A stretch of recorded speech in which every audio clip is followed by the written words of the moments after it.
วัสดีทุกท่านอีกครั้งหนึ่งนะคะก็ขอต้อนรับกลับเข้าสู่กิจกรรมในช่วงบ่ายของงานประชุมสัมมนาวิชาการด้านการประกันภัยประจำปี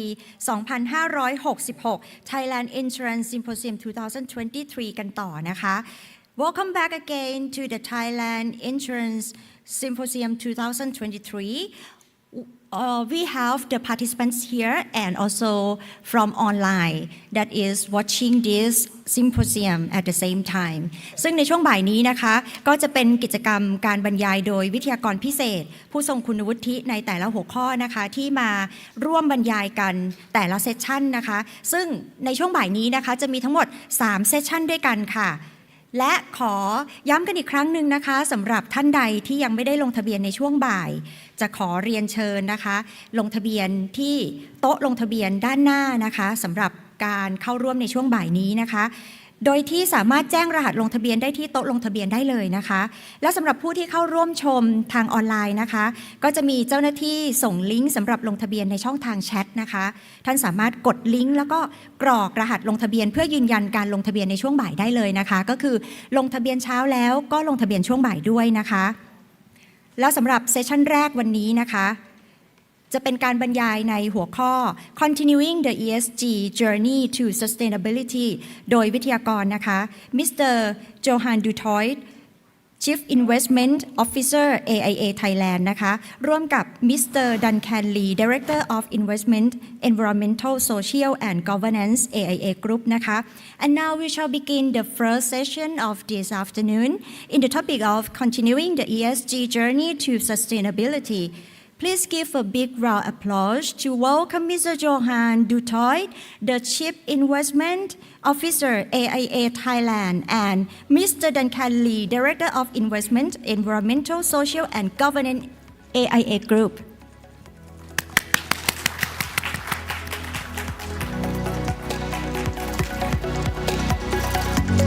สวัสดีครับทุกท่าน I would like to start by just first thanking Dr. Sutipon, Kun Chuchat, Kun Chayut, all the OIC staff for inviting us back again this year to talk about this really important topic of environmental, social and governance, or ESG. We spoke at the Insurance Symposium last year, and our topic was the sustainability journey for insurance companies. And we want to progress that this year. We want to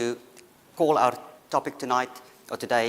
continuing the ESG journey to sustainability for an insurance company. We are going to talk you through a quick agenda. Firstly, for those of you that did not attend last year or maybe cannot remember what we talked about, we'll give you a very, very quick recap of the things that we talked about last time. But then we're going to focus a little bit about what are the things that happen from a regulatory perspective, both internationally and in Thailand, with regards to ESG. We're going to bring it a little bit closer. For many of you, your insurance companies, you've got listed investments in the stock exchange. We will look at that for a moment. And then bring it even closer. We all have office buildings. Sometimes we rent them out. What does it mean to make these more energy efficient?And lastly, we're going to take a look ahead at the end of November when there's going to be COP28 in the United Arab Emirates. Good afternoon, everyone. Thank you for the opportunity to come and share with you how we've been progressing on our journey on ESG. I'd like to start off with a quick recap of last year's presentation. You may recall that at COP26, Thailand committed to reach carbon neutrality by 2050 and also net zero greenhouse gas emissions by 2065. I'd like to start by saying that the two are not the same. Carbon neutrality, you take out, remove from the atmosphere the amount that you also emit. It does not necessarily involve a reduction of greenhouse gas emissions, but net zero greenhouse gas emissions, you do have a reduction of those GHG, greenhouse gas emissions. So those are some key milestones for Thailand. You may also recall, for those who attended last year's presentation, that we introduced the SBTI, the Science-Based Targets Initiative methodology, which is the climate science, using climate science to set ambitious net zero targets for companies taking actions. And just a recap in terms of the types of emissions that companies are setting targets for, you have operational emissions, where your scope 1 and 2 emissions, your scope 1 are your buildings and the vehicles, for example. The scope 2 will be the purchased electricity, and your value chain, scope 3 emissions. For us as an asset owner and an insurance company, the most relevant category for that is scope 3, category 15, investment emissions or financed. And this is because we invest in other companies. So other companies' scopes 1 and 2 emissions will be our scope 3 emissions, excuse me. And the SBTi methodology prescribes several methods for assessing your carbon impact from your portfolio, and we'll just have a quick run through of these. There is what's known as the sectoral decarbonization approach, SDA, which is using climate science to drive down emissions for the specific sectors that you see listed on the screen here. And that is then aligned to specific warming scenarios, whether it's 1.5 degrees or well below 2 degrees or other scenarios. This looks at reducing the overall intensity, carbon intensity of the emissions from those sectors for the companies who set an SDA, sectoral decarbonization approach target. For insurance companies, the next one is also relevant. It's called the portfolio coverage approach, PCA, and that's where you commit to engaging with your investee companies so that a proportion of them will set their own science-based target and have them validated.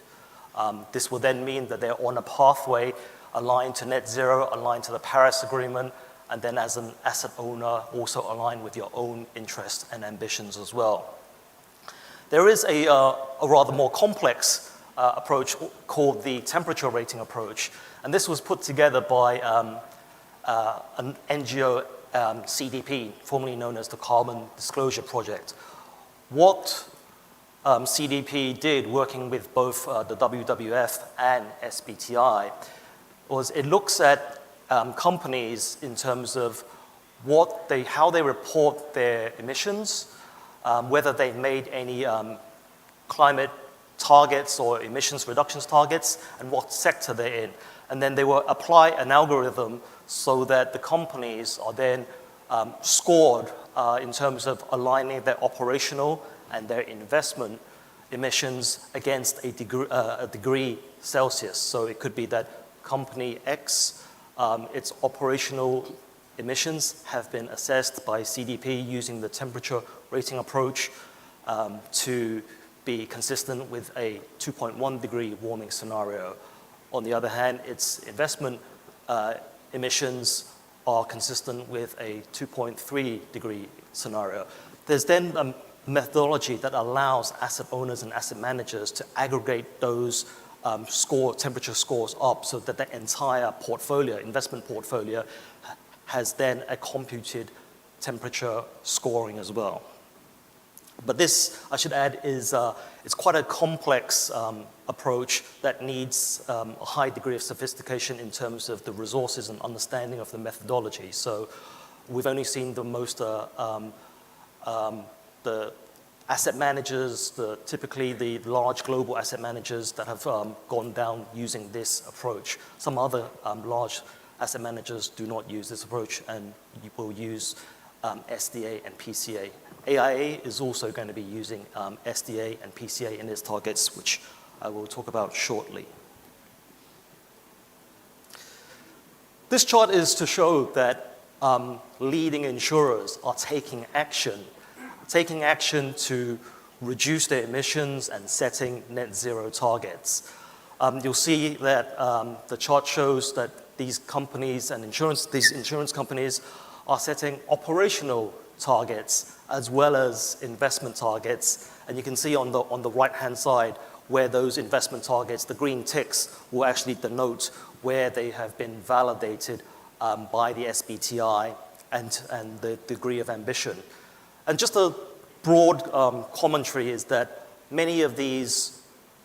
companies have set that in terms of the long-term targets, they're broadly around the 2050 target, which is consistent with the aims of the Paris Agreement, keeping the world to either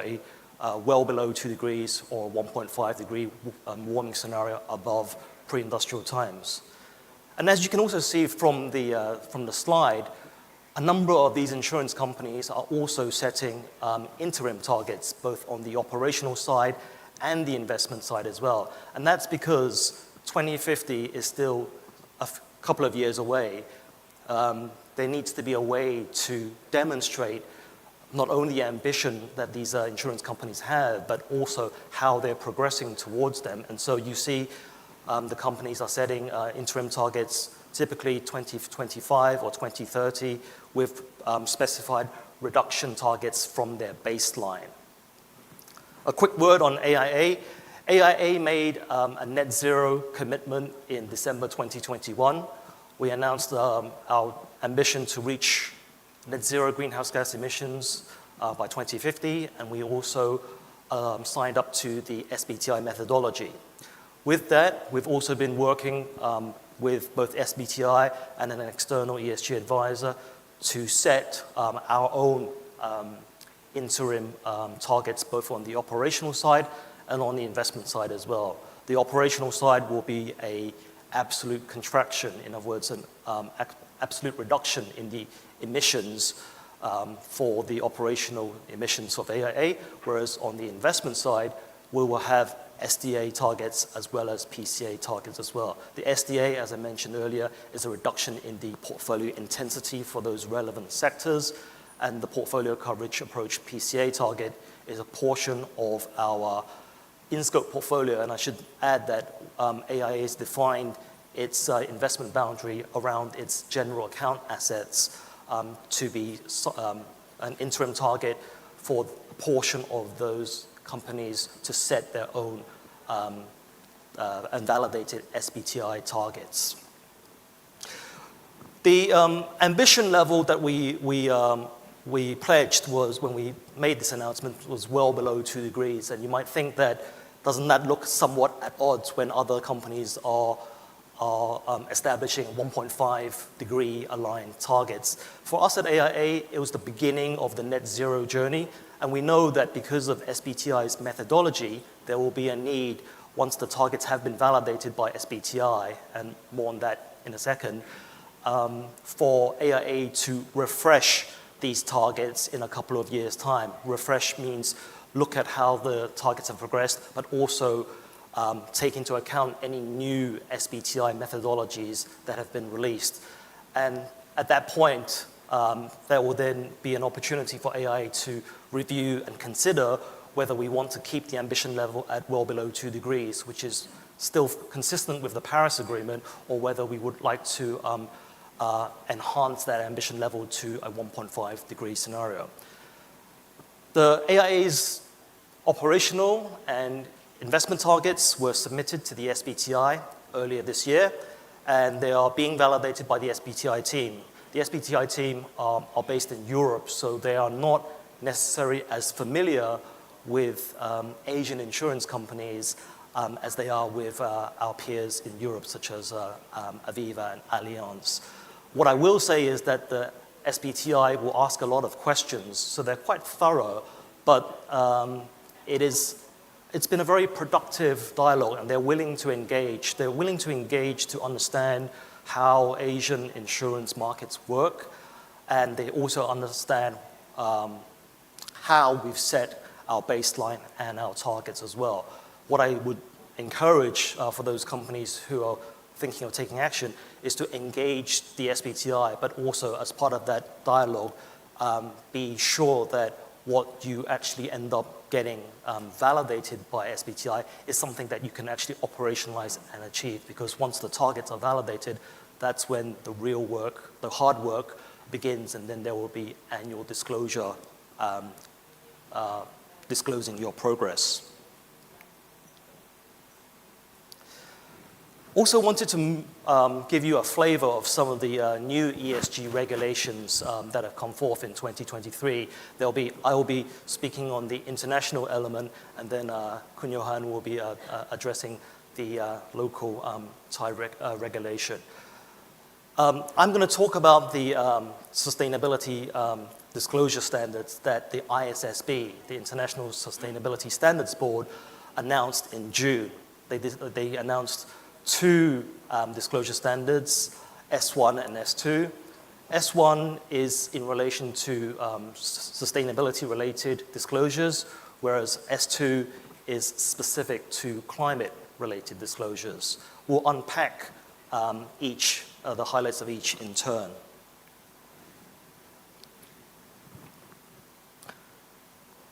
As I mentioned, S1 is about sustainability disclosures, and it is intended for users of the financial reports. So they could be investors, they could be banks and providers of credit. And S1 mandates that the reporting entities report these sustainability disclosures at the same time as the financial reports and covering the same accounting period as those financial statements. And for those of you who are familiar with TCFD, the Task Force on Climate-Related Financial Disclosures, S1 and S2, in terms of the architecture, builds and incorporates the four pillars of the TCFD architecture. So it has provisions addressing governance, strategy, risk management, and metrics and targets in the architecture. Is it mandatory yet? It's not mandatory. S1 is not mandatory yet for Thailand, but it is becoming mandatory in a number of jurisdictions, including the EU, the UK, and of particular interest for those of us here in Asia, Japan, Hong Kong, and Singapore. It becomes effective from the 1st of January 2024, but can be adopted earlier. And that means it will be applied to the annual reporting period commencing on or after the 1st of January 2024. It also requires the reporting companies to present sustainability risks and opportunities fairly. And I just wanted to dwell for a moment on sustainability risks and opportunities. This is broader than climate. So a company may have risks and opportunities as a result of climate change, biodiversity, but it could also have, for example, water usage, labor rights, and social aspects as well. For example, its impact on the local communities. So all of these must be presented by the companies fairly. And they must disclose material information in relation to these risks and opportunities. Materiality is the same definition as for the IFRS accounting standards. In other words, materiality means that omitting it could reasonably be expected to influence the users of these financial reports. It also incorporates the principle of proportionality because the companies making these reports should be using the information it has available to it without incurring undue cost and efforts. But then that's also slightly subjective because what might constitute undue cost and effort to one company may differ from another company and differ from sectors and countries as well. And if the company doesn't have the skills, the capability to disclose quantitative information, then such quantitative information is not required. However, if you're not disclosing this quantitative information because of the resources and the capabilities, but your peers are, then it may be reasonable to expect that in due course, some of your investors may be asking questions such as, your peer group are also disclosing this, so do you intend to disclose that and perhaps address some of the resource and capability aspects to enable you to do so. S2 is in relation to climate-related disclosures. Similar to S1, It's also using the TCFD architecture, so governance, strategy, risk management, and metrics and targets. The timing is the same as S1, so not yet mandatory in Thailand. And the companies must present the climate-related risks and opportunities fairly. And the climate risks and opportunities, the climate risks can be either physical and they could also be transitional. For the insurance companies in the audience, if your insurance business is diversified and includes, for example, general insurance, then you may be exposed to both physical risks and transitional risks. On the other hand, if your business is life insurance, such as AIA, then our climate risks will be predominantly transitional. S2 will also look at whether you have the competence and the structures in place to manage, mitigate, and address these opportunities and risks, and whether these risks and opportunities are being taken into consideration when the company is making major strategic decisions. The company should also assess their climate vulnerability by using climate-related scenario analysis, assessing their vulnerability or resilience over the short, medium, and long-term time horizons. Some of the metrics may include, for example, greenhouse gas, GHG emissions, whether you're using an internal carbon price, and what your resilience is to physical risk and your resilience to transitional risk. For those companies that are making GHG, greenhouse gas emissions, you are obliged to disclose your approach, and also for those companies that are insurance companies, asset management companies, and also commercial banks, you also need to disclose your financed emissions. AIA has measured and disclosed its financed emissions across the portion of its general account portfolio comprising listed equities, corporate bonds of listed issuers, power generation project finance, and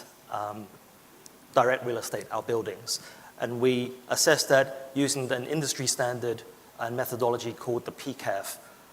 methodology. PCAF stands for Partnership for Carbon Accounting Financials, and it traces its methodology back to the groundbreaking greenhouse gas protocol. You're also expected to disclose how you're going to achieve any climate-related targets that you may need to set by regulation or law. And if you're voluntarily setting climate-related or net zero targets, such as AIA is, you would also be expected to provide an outline of some of the mechanisms and the levers you will deploy in order to progress towards and then meet those targets as well. And the last thing to note on this is that the S2 is not intended to duplicate the S1 disclosures. So the disclosures that the company may be making under S1, they do not need to be repeated under S2. So they're meant to operate in conjunction with, but not overlap with S1. So with that concludes my part of this presentation. I'll hand over to Kun Johann to take you through the rest of our presentation. Thank you.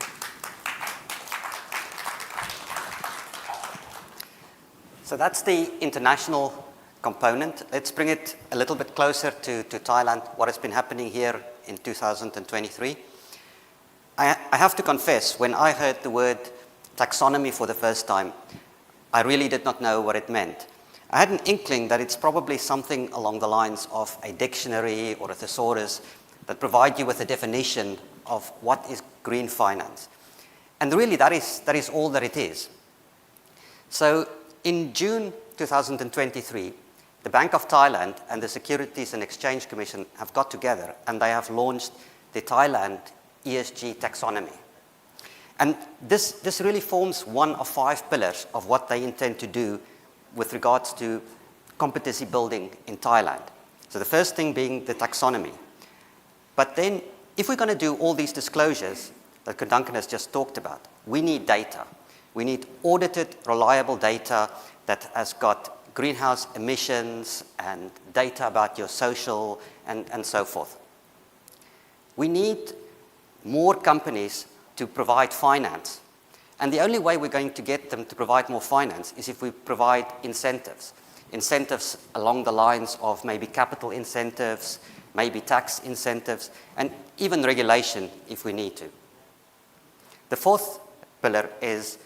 not everybody wants to invest only in a green bond. There need to be a range of products. Anything from thematic funds to exclusions to sustainability to index linked, different types of products that different companies may find appropriate for their investments. That being the fourth pillar. And the last one, which is probably the most important one,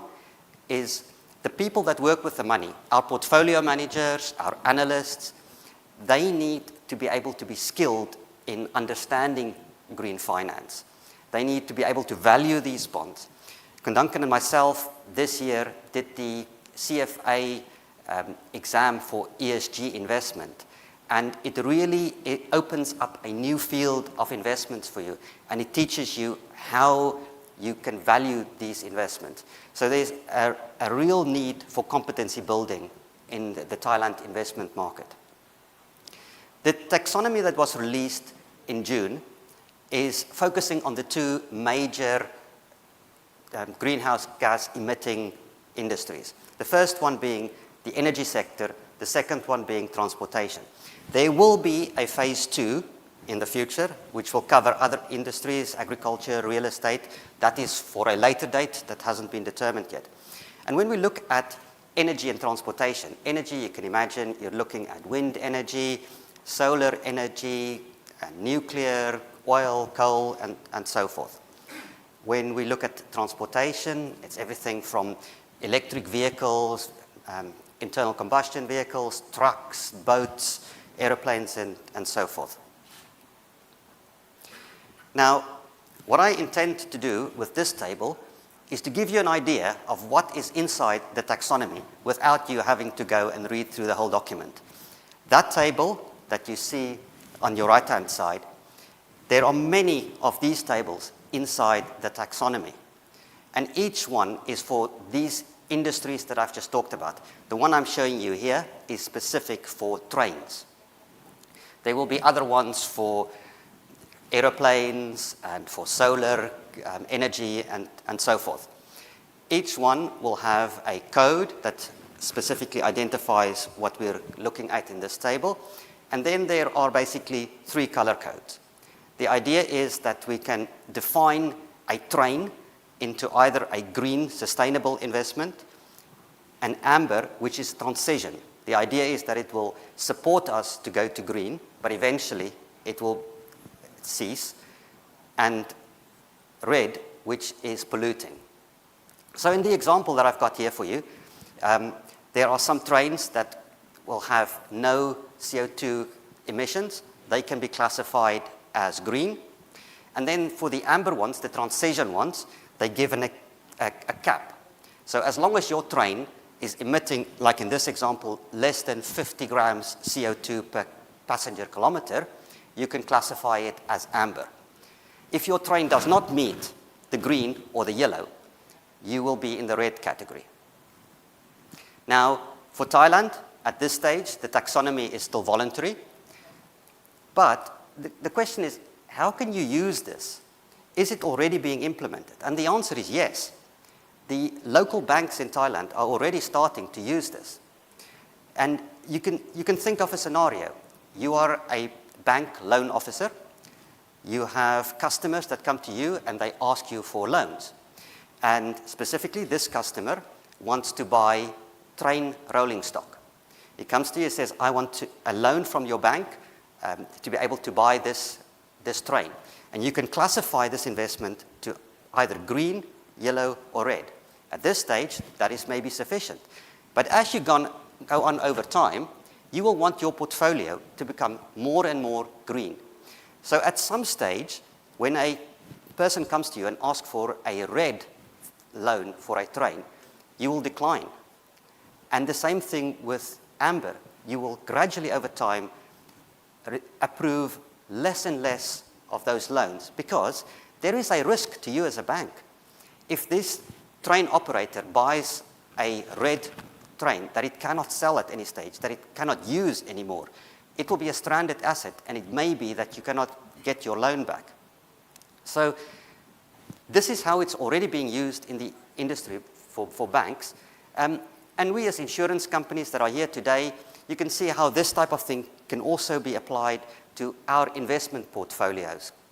And this will just become more and more important over time. Let's look at another one of our insurance company typical investments. And I'm going to look at listed equities. Like many of you, AIA typically invests in the most liquid stock exchange companies, the SET 100. And of these 100 companies in the SET 100, we've looked at how many of them have already done a commitment to net zero. At this moment, it's 13 of them, and it's typically, as you would expect, the bigger companies that can afford it. So in terms of market value, you're looking at about 25% of the SET index already. Now, this is the point where we as investors and as providers of capital can start to work together as opposed to be competitors. I want to ask as a call to action for all of you that when our portfolio managers speak to the SET 100 companies, ask them to put ESG on their agenda as one of the most critical items for their management and for their boards. This is really for us to work together and gradually make our portfolios more green. I completely understand that making a commitment to net zero does not mean you achieve it, but at least the companies that make the commitment already have it on the agenda for their boards and for their management. Bringing it even a little bit closer. So AIA has been in Thailand for 85 years. We have many buildings, some local offices, some investment buildings. And some of these buildings are 20, 30, even maybe 50 years old. The energy efficiency standards of these buildings are not what you would do today if you built a new building. And us, as a responsible company, would like to improve the energy efficiency of our buildings. So we've been working with some consultants, and I've got some numbers from the consultants here for you today to give you an indication of what does it cost to make your building more energy efficient. I've taken as an example, because many of you will have an office that type of size, say a 20, 30-year-old building, typically 10,000 square meters, which is a reasonably large building for Thailand. And type 1 is typically where we are, typically where your building will be. And if you want to improve the energy efficiency, I think most people will say, I want to bring it in line with the standards of today. It's possible that you could make it a zero office, but that is a big investment. So I would imagine that most of us would say, from where I am today, let's bring it in line with what the building standards are. So that would take you from type 1 into type 2. What is the benefit that you would get from making such an investment? Typically, the energy saving that you're going to get is about 25%. So your electricity bills will go down by 25%. However, you must also be aware of the cost involved in this. Typically, you're looking at 75 to 100 million baht as an outlay to make your air conditioning and your lights more energy efficient. So I don't want to paint a too rosy picture or a too dark picture. I want to weigh up the benefits and the costs. There is a significant capital outlay, but on the positive side, you have the energy efficiency savings that you will get in the future. Also, if you work with these capital consulting companies, they can provide capital, so you don't have to do the full capital outlay at the beginning. And your tenants nowadays are starting to demand it. We see it at AIA. More and more companies that come to us say, we expect you to have ESG standards in your buildings before we're willing to come into your building. So that, in summary, is the type of investments that's required if you're looking at making your building more energy efficient. I want to close on, you may all have seen in the news that at the end of this month, end of next month, in the United Arab Emirates in Dubai, there's going to be the next COP28. The theme of the conference is Unite, Act, Deliver. 3 words that I think in today's world for global leaders there is not a lot of, so hopefully this conference will bring them together. The reason why COP28 is really important is in 2015 in France at COP21, it was decided by all 200 countries in the world that we're going to try to reduce our greenhouse gas emissions so that the temperature does not rise above 2 degrees more than pre-industrial levels. To be able to do that, we need to get to net zero by 2050. From where we are today to 2050, we need to have a trajectory of going from down to zero. And every now and then we have to do an assessment of how are we doing against this trajectory. Clearly, a very important one is when you get to halfway. 2030 is one of the important points where we have to show a reduction in greenhouse gases of the order of 45%. 2023 is halfway between 2015 and 2030. So it is the quarter point where we are now. And to be able to get to net zero at the quarter point, we must have a reduction in greenhouse gas emissions of something of the order of 25%. So this COP is a really important one to test where is the world in terms of its greenhouse gas reductions. There's going to be a few important themes at this COP. Energy transition, to move faster to solar and wind and water is going to be key. We need to work out how we can get finance to all the initiatives that we need to do to get to net zero. So closing the finance gaps are going to be critical. And then we need to engage with all the stakeholders again. Many of you will have seen that in the UK recently, they've announced that they are going to water down their net zero commitments. On the agenda for many countries, net zero is not at the top of the agenda anymore. So engaging with the countries and making sure that net zero is a key focus is going to be very, very important. The schedule on the right shows that every day has a key theme. And there's 1 or 2 new ones. And what's quite interesting for us as life and health insurers is there is a special day for health. And the other thing that's quite interesting is at the end of the conference, they've got 2 days which they're only going to use to negotiate the final text. Because what we've seen at the previous COPs is that to get 200 countries to agree on a statement is a very hard job. So 2 days will just be dedicated to that. AIA will be sending our own delegation as well. We'll be sending 3 people. The intention is that we will be serving on panels, we will have speaking engagements, but we're also going to make contacts, get stakeholder engagement, talk to investee companies, and really try to up the ESG agenda at COP28. And I want to close again on a call to action. I said that after the quarter point in 2023, we need to have a reduction of around 25% in greenhouse gases. When you look at the United Nations data, we are going in the wrong direction. We are at +10 as opposed to -25%. So with this, I want to close with a call to action to you all.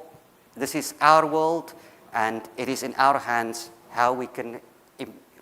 increase ESG on the agenda of both our management and our investment companies. Thank you very much. Thank you. And now we come to the Q&A session. If anyone would like to ask question to our speakers, please raise your hand or you can scan the QR code to type in your question. And for the participant that participate online, you can also scan the QR code to type in your questions to ask the speakers.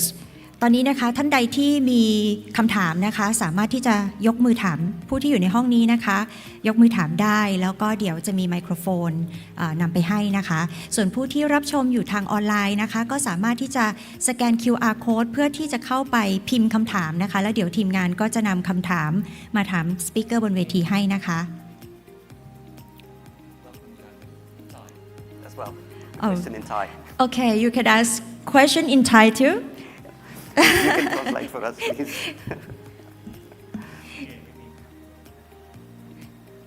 Okay, it seems like we don't have question from the floor. How about online? Okay, all right, thank you very much. Please give a big applause to our speakers.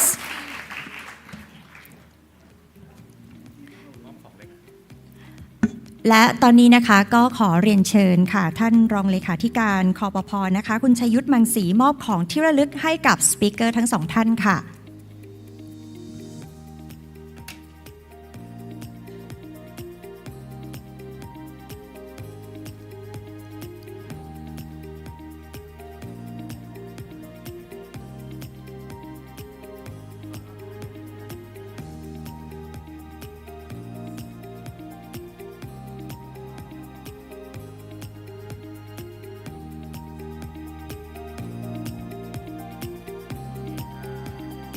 ขอบคุณทั้ง3ท่านบนเวทีนะคะ Thank you very much Mr. Johann Dutoit and Mr. Duncan Lee for sharing our insightful perspectives with us และขอบพระคุณคุณชัยยุทธมังสีนะคะรองเลขาธิการด้านกฎหมายคดีและคุ้มครองสิทธิประโยชน์สำนักงานคปภ.นะคะและลำดับถัดไปค่ะก็จะเป็นการนำเสนอผลการศึกษาโครงการ InsurTechแพลตฟอร์มส่งเสริมและตรวจสอบการซื้อขายการประกันภัยเพื่อคุ้มครองสิทธิประโยชน์ของประชาชนนะคะซึ่งผู้ที่จะมาบรรยายในหัวข้อนี้ก็คือผู้ช่วยศาสตราจารย์ดร.ณัฐกรผิวชื่นมหาวิทยาลัยมหิดลค่ะขอเสียงปรบมือต้อนรับวิทยากรเลยค่ะ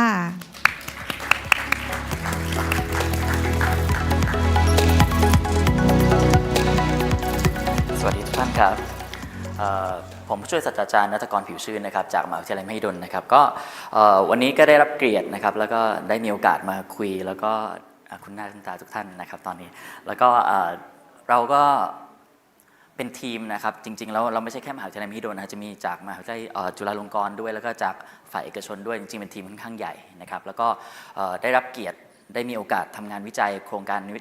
วิจัยและนวัตกรรมกับคปภ.นะครับซึ่งโครงการนี้ชื่อว่าโครงการ InsurTech นะครับแพลตฟอร์มส่งเสริมและตรวจสอบการซื้อขายประกันภัยเพื่อคุ้มครองสิทธิประโยชน์ของประชาชนนะครับจริงๆแล้วเนี่ยโครงการนี้จริงๆแล้วมันเกิดจากไอเดียตรงที่ว่าเราพยายามคิดแนวทางวิจัยให้เป็นไปแนวทางลักษณะเดียวกับสตาร์ทอัพนะครับที่บอกว่า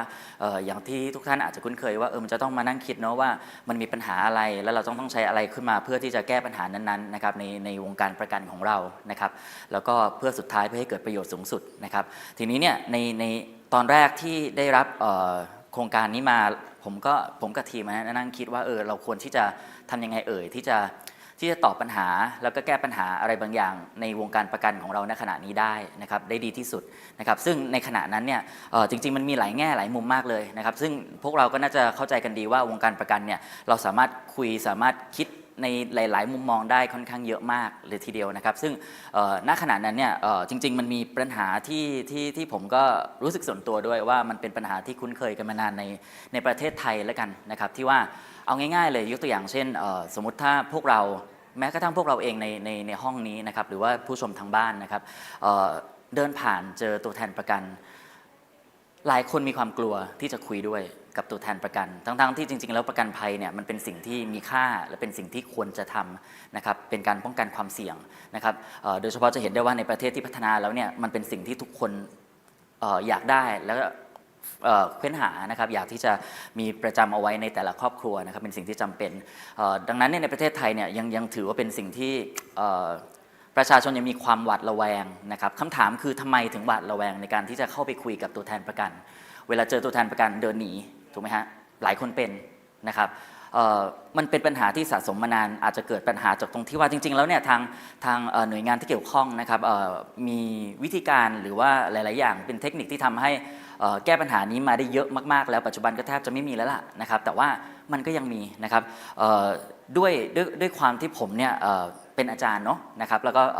ทำวิจัยด้วยนะครับแล้วก็ได้มีโอกาสมาทำอะไรบางอย่างที่เพื่อเป็นประโยชน์กับในวงการประกันเพราะฉะนั้นผมก็เลยมานั่งคิดว่าสิ่งที่เราสามารถทำได้เนี่ยก็คือเราอาจจะสร้างนวัตกรรมอะไรบางอย่างที่มันสามารถตอบสนองหรือก็แก้ปัญหาในสิ่งที่เราคิดในสิ่งนั้นๆได้นะครับแน่นอนปัญหาที่เกิดขึ้นที่ผมเคยพูดที่ผมพูดไปแล้วว่าปัญหาที่เป็นปัญหาที่ชัดเจนในความรู้สึกผมเนาะนะครับแล้วเป็นปัญหาที่ผมรู้สึกว่ามันเป็นปัญหาหลัก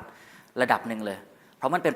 นเหมือนด่านหน้านะครับในวงการประกันที่ว่าลูกค้าเนี่ยเขาจะซื้อไม่ซื้อด่านหน้าที่เจอด่านแรกสุดก็คือตัวแทนประกันนะครับซึ่งมันจะเป็นทั้งตัวแทนประกันชีวิตตัวแทนประกันวินาศภัยได้ทั้งสองทางนะครับคำถามคือจะทำยังไงให้ประชาชนชาวไทยรู้สึกว่าเวลาไปคุยกับตัวแทนแล้วรู้สึกว่าน่าจะโอเคไม่น่ามีปัญหาอะไรนะครับแน่นอนในหลักการสตาร์ทอัพเนี่ยเวลาเราคิดเนี่ยเราพยายามพอยต์ออกมาให้ได้ว่าเพนพอยต์คืออะไรปัญหาคืออะไรแล้วเราก็นำเทคโนโลยีหรือว่าวิธีการแก้ปัญหานั้นเข้ามาช่วยนะครับเพื่อที่จะแก้ปัญหานั้นได้แล้วก็ผลิตออกมาเป็นโซลูชันอะไรบางอย่างนะครับสิ่งที่ผมคิดเนี่ยแน่นอนจากปัญหาอย่างที่ระบุไปนะครับว่าเราจะทำยังไงที่จะทำให้เราประชาชนชาวไทยหรือว่าแม้กระทั่งคนที่เขาไม่ได้มีความรู้อะไรมากมายในด้านประกันรู้สึกเขาอยากที่จะมีความกล้าที่จะเข้าไปคุยกับตัวแทนประกันได้นะครับเพราะมันมีปัญหาแน่นอนนะว่า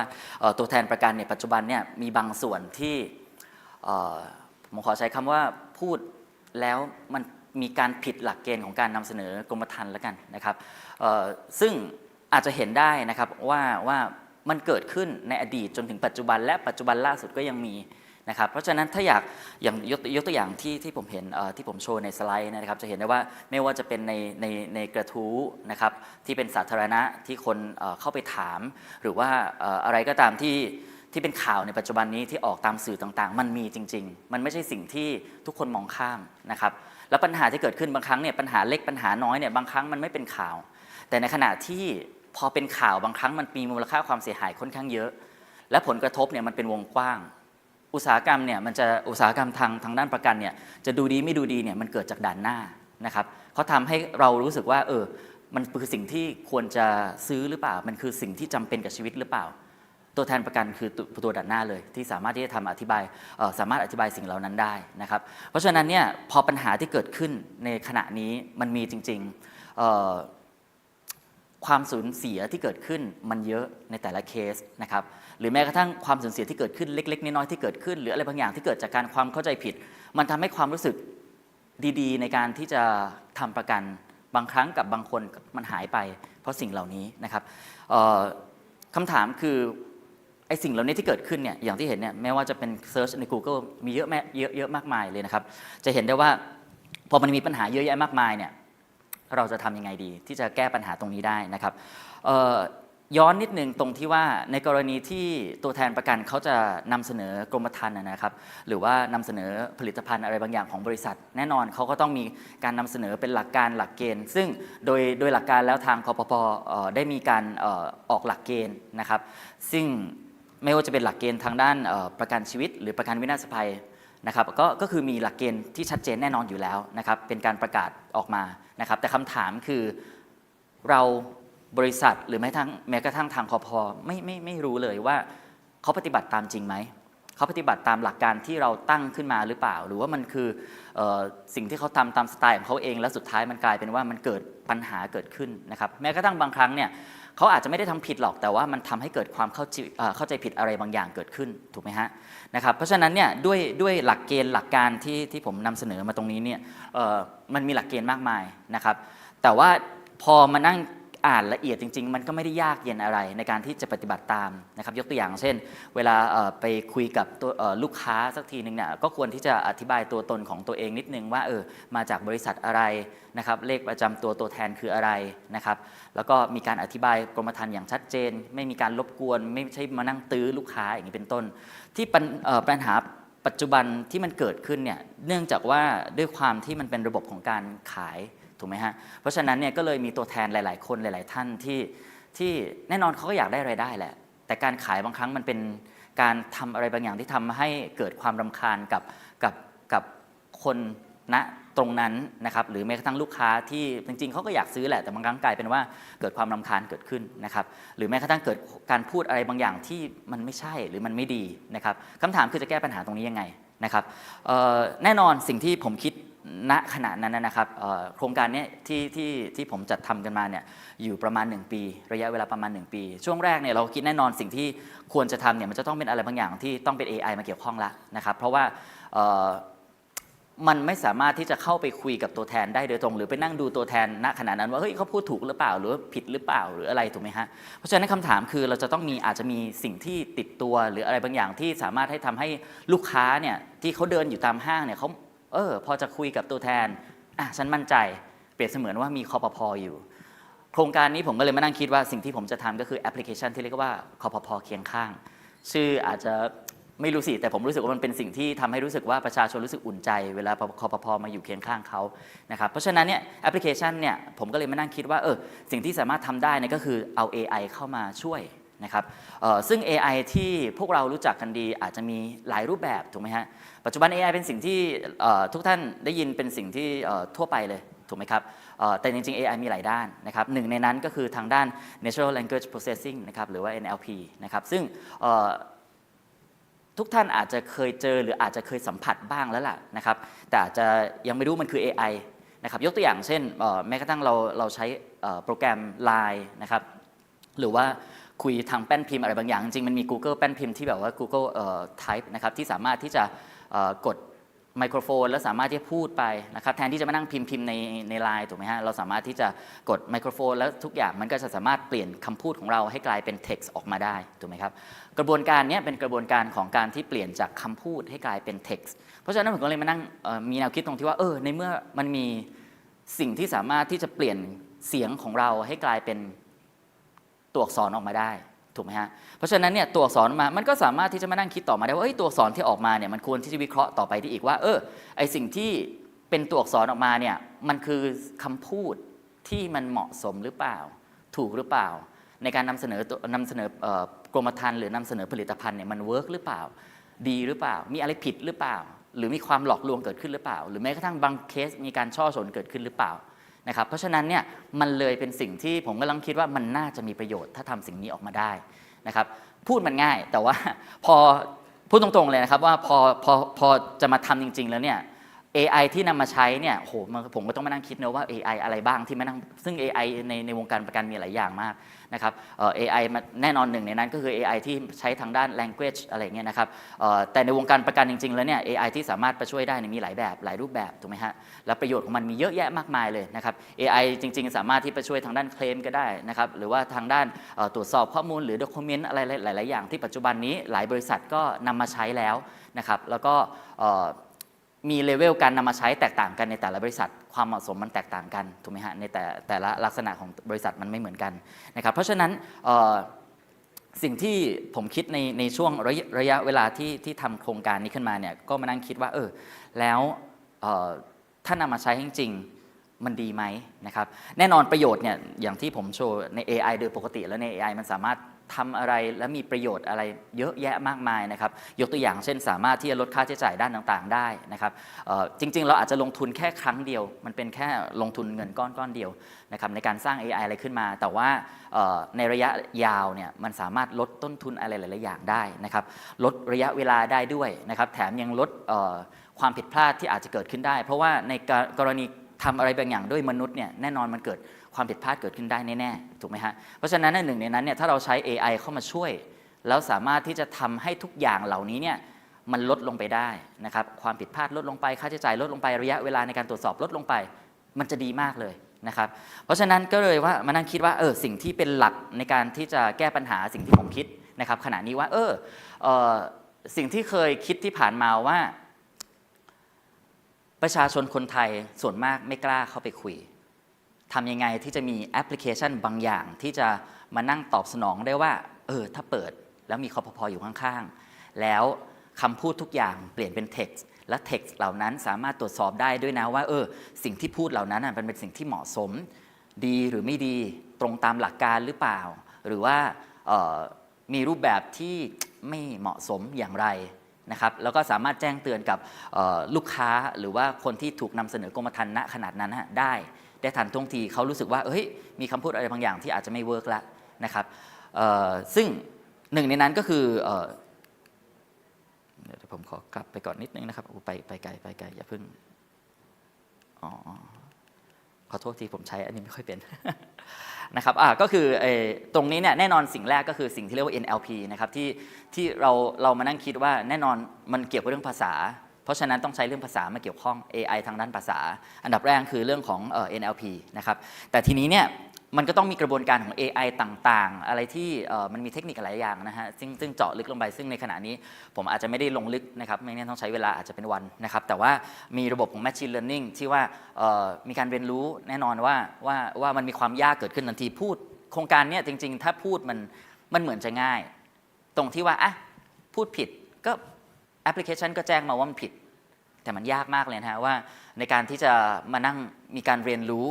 ความรู้ของกรมธรรม์ความรู้ของด้วยความเป็นภาษาไทยด้วยนะครับแล้วก็ข้อจำกัดหลายอย่างเยอะแยะมากมายเลยนะครับเพราะฉะนั้นในช่วงระยะเวลาทำวิจัยเนี่ยผมก็มานั่งคิดหนักพอสมควรเลยว่าแล้วถ้าจะทำจริงๆเนี่ยมันต้องทำยังไงนะครับแน่นอนสิ่งสำคัญสุดเลยเนี่ยมันอาจจะแบ่งออกเป็นจริงๆในโครงการนี้มันแบ่งออกเป็นหลายส่วนหนึ่งในนั้นก็คือเรื่องของ Data ละเรื่องของ Data ที่ต้องมานั่งทำยังไงให้รู้สึกว่าเราต้องมีการเก็บ Data ก่อนเนอะว่าคำพูดอันไหนล่ะที่มันถูกคำพูดอันไหนล่ะมันผิดแล้วจะเก็บยังไงมันเป็นปัญหาที่ตอนแรกที่มานั่งคิดกันเนี่ยยากมากพอสมควรเลยเราจะผิดแล้วผิดยังไงเราจะชี้แจงยังไงแล้วอะไรที่มันผิดแน่หรือเปล่าผิดกี่เปอร์เซ็นต์บางครั้งมันแค่กำกวมมันผิดหรือเปล่ายากนะครับตอนแรกที่ผมก็มานั่งคิดกันสุดท้ายแล้วผมก็เลยเอางี้ละกันเอาใช้หลักเกณฑ์ที่ถูกประกาศโดยคปภ.ตอนต้นเนี่ยที่ผมพูดไปในอันแรกนะครับอันเนี้ยขอย้อนไปนิดนึงเนี่ยนะฮะเป็นประกาศของคณะกรรมการนะครับที่ด้วยที่เป็นข้อที่เขาประกาศไว้เรียบร้อยแล้วเอางี้ละกันผมก็เลยมานั่งคิดว่าในประกาศเหล่านี้เนี่ยมันก็มีสิ่งที่ควรทำและไม่ควรทำอยู่แล้วนะครับมีทั้งเขียวและแดงนะครับเพราะฉะนั้นเนี่ยผมก็เอาประกาศเหล่านี้มานั่งสรุปวิเคราะห์ออกมาให้กลายเป็นหมวดหมู่นะครับเพราะฉะนั้นหมวดหมู่ที่ได้เนี่ยมันก็เลยออกมาเป็น Data ที่เวลาเราเก็บเนี่ยเราพยายามจัดคำพูดออกมาให้เป็นหมวดหมู่ตามนี้ซึ่งหมวดหมู่เนี่ยผมก็แบ่งออกเป็นหมวดถึงตั้งแต่หมวด0ถึงหมวด6นะครับอันนี้อาจจะไม่แน่ใจมองเห็นไหม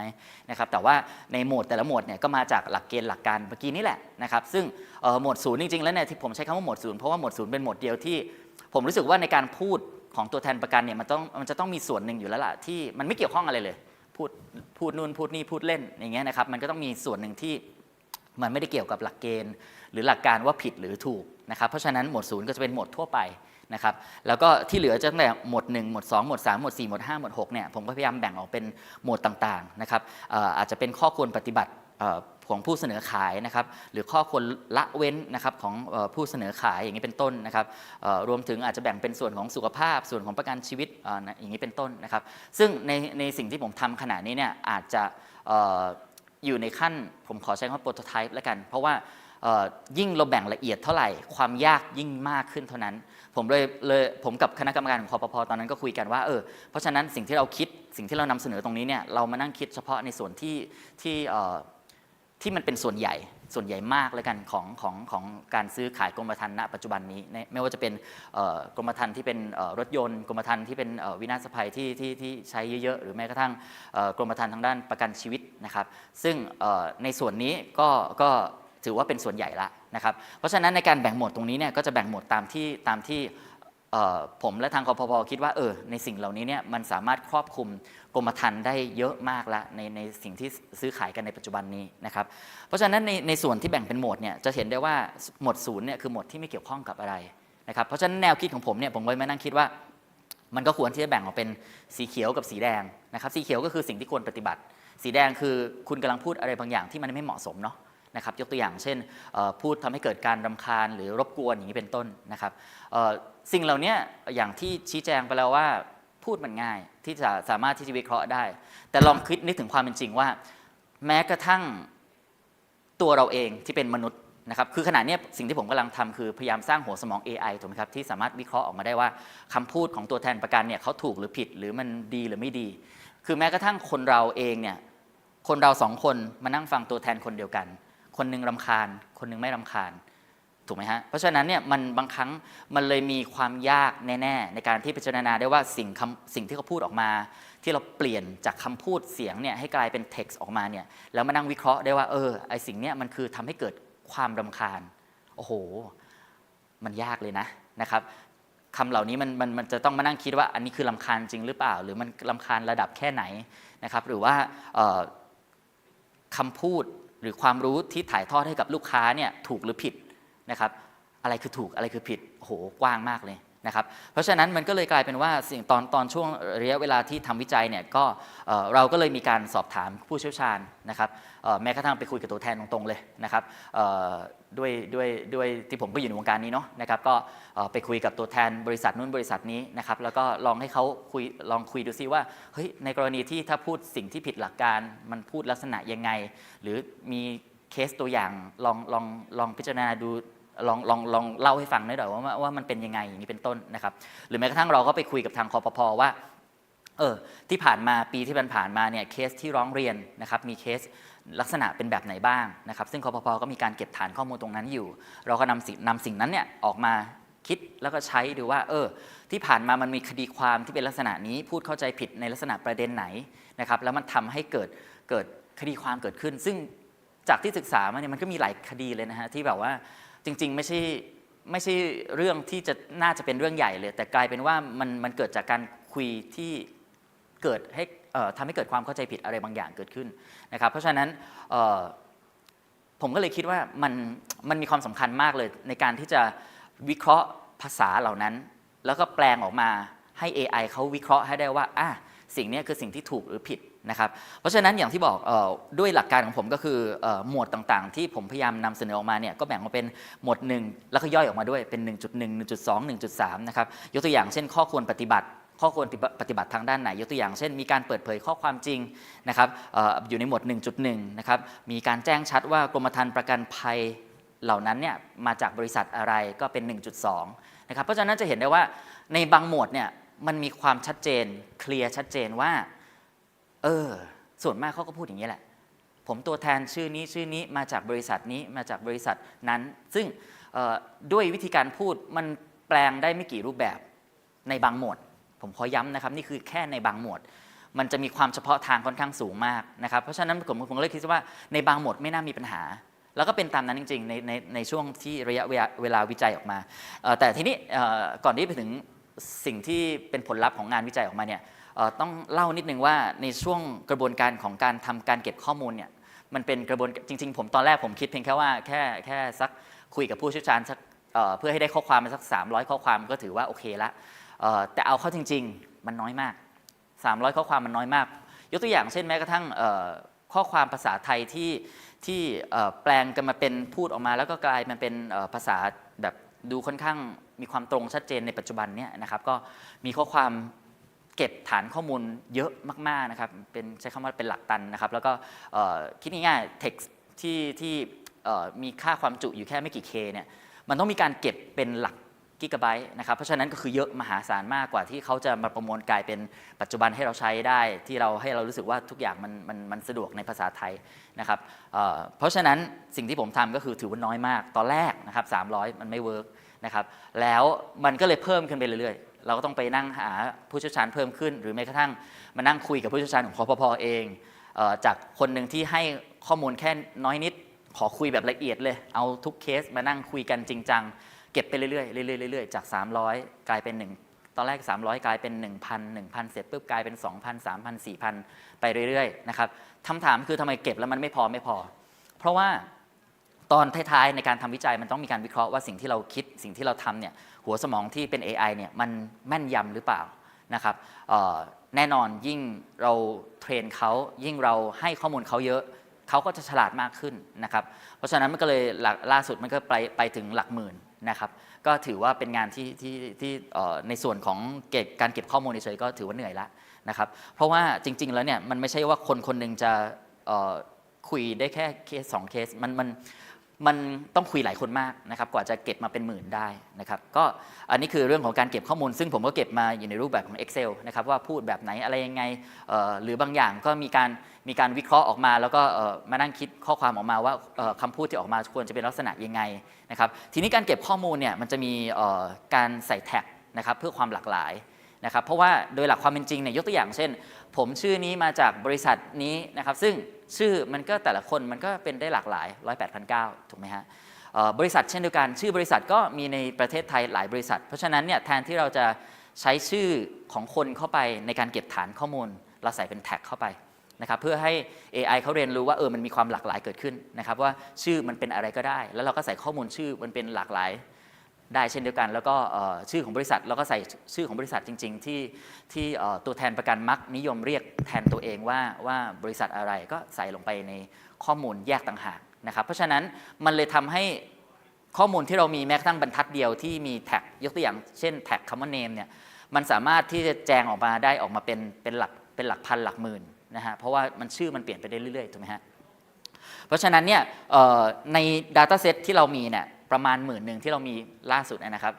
จบโครงการเรามีประมาณ 10,000 Data นะครับเพราะฉะนั้นเนี่ยเราก็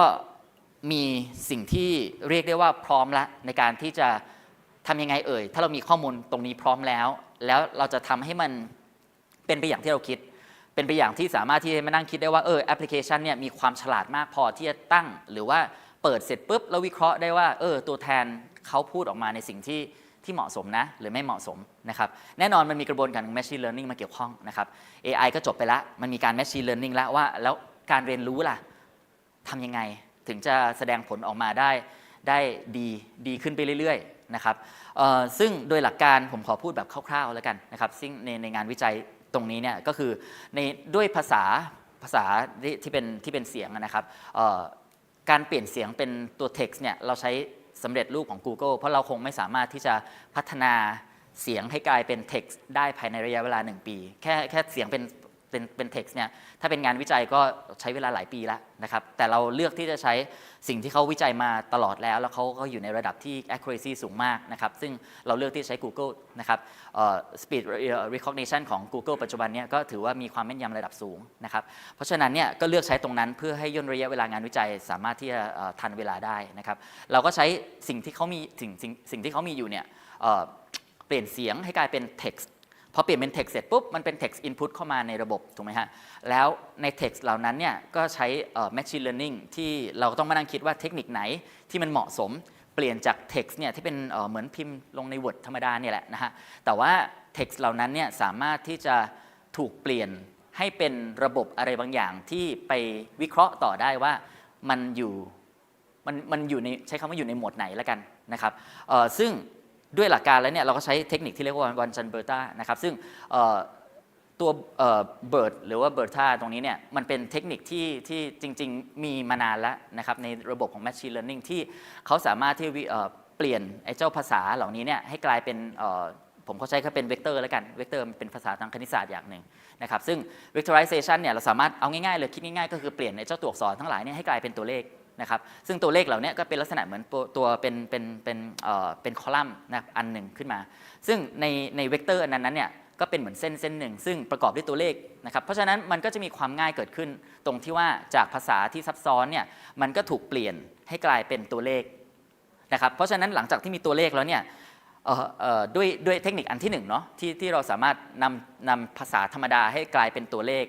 พอมันเป็นตัวเลขเนี่ยคอมพิวเตอร์หรือว่าระบบโปรแกรมมิ่งเนี่ยก็จะมีการวิเคราะห์ที่ง่ายขึ้นแล้วนะครับว่า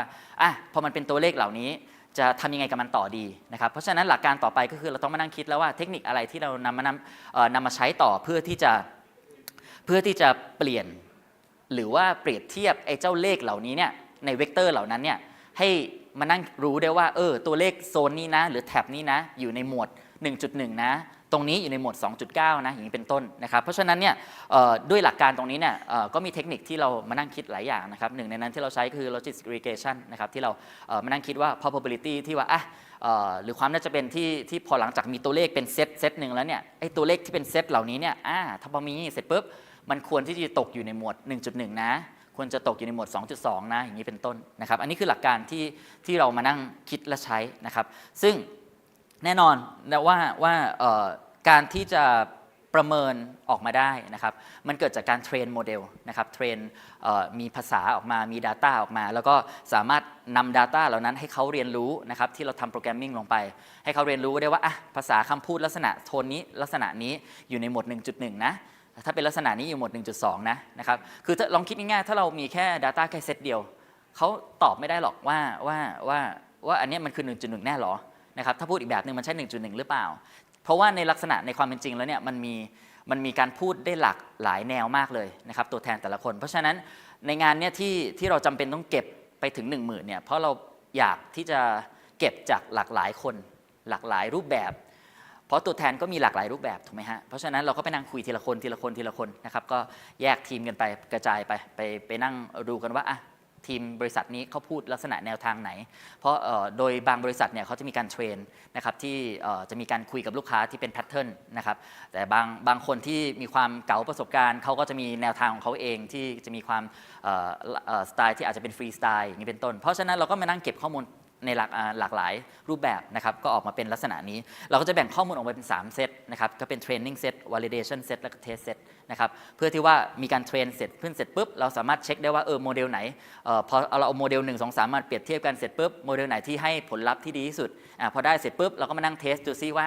มันได้ accuracy หรือว่าความแม่นยำอยู่กี่เปอร์เซ็นต์นะครับลักษณะนี้ที่ในงานที่ผมทำนะครับซึ่งพอเราเทรนเสร็จปุ๊บแน่นอนด้วยหลักการที่เทคนิคที่ใช้เนี่ยก็ต้องมานั่งคิดว่าพอจากตัวเลขเนี่ยเขาก็ต้องมานั่งคิดว่าไอ้ตัวเลขที่อยู่ในเวกเตอร์นั้นเนี่ยมานั่งคิดว่าคำพูดนั้นเนี่ยมันควรอยู่ในหมวดไหนซึ่งโดยหลักการแล้วเนี่ยบางครั้งเนี่ยมันประมวลผลออกมาได้หลายหมวดมากนะครับมันอาจจะออกมาประมาณ 2.1 ก็ได้ 2.2 ก็ได้แต่มันจะมีตัวหนึ่งนะครับหรือโมเดลอันนึงหรือเลเบลอันนึงที่ชี้แจงให้ได้ว่ามันคือเลเบลที่มีโอกาสที่จะตกอยู่ในเลเบลเนี่ยหรือว่าในโหมดเนี่ยสูงสุดนะครับยกตัวอย่างในภาพเนี่ยก็คือแสดงว่าอันเนี้ยมันควรจะอยู่ในโหมด 2.9 เป็นต้นนะครับซึ่งโดยหลักการเนี่ยถามว่าถูกไหมก็ตอบไม่ได้หรอกนะครับเพราะมันก็ต้องมีการเทสกับความเป็นจริงอีกว่ามันตรงกันไหมนะครับจริงๆโดยหลักการของเราก็จะมีการนำมาประมวลเราเรียกว่า confusion matrix อะไรเงี้ยที่บอกว่ามานั่งคิดว่ามันตรงกับสิ่งที่เป็นจริงไหมอย่างนี้เป็นต้นนะครับเช็คดูว่ามันถูกไหมอย่างนี้เป็นต้นนะครับซึ่งโดยสุดท้ายแล้วด้วยโครงการในระยะเวลา1 ปีนะครับที่เราทำกันมาต้องยอมรับเลยว่าช่วงแรกเนี่ยเหนื่อยและยากมากในการที่จะทำให้ด้วยความที่เป็นภาษาไทยด้วยความที่มันมีความยากอะไรหลายอย่างและมีข้อจำกัดหลายๆอย่างผมยกตัวอย่างง่ายๆเช่นหมวดหนึ่งที่บอกว่าตัวแทนประกันพูดหรือนำเสนอในสิ่งที่ผิดหลักการประกันภัยโอ้โหหลักการประกันภัยนี่มันกว้างมากเลยนะกว้างจนแม้กระทั่งเป็นอาจารย์สอนอยู่มหาลัยเรายังไม่สามารถสอนได้ครบทุกอย่างเลยคำว่าผิดหลักการประกันภัยเนี่ยนะครับเพราะฉะนั้นเนี่ยมันเยอะมันละเอียดแล้วก็เราก็เคยใช้วิธีการตรงที่ว่าหมวดที่มันมีความเป็นปัญหา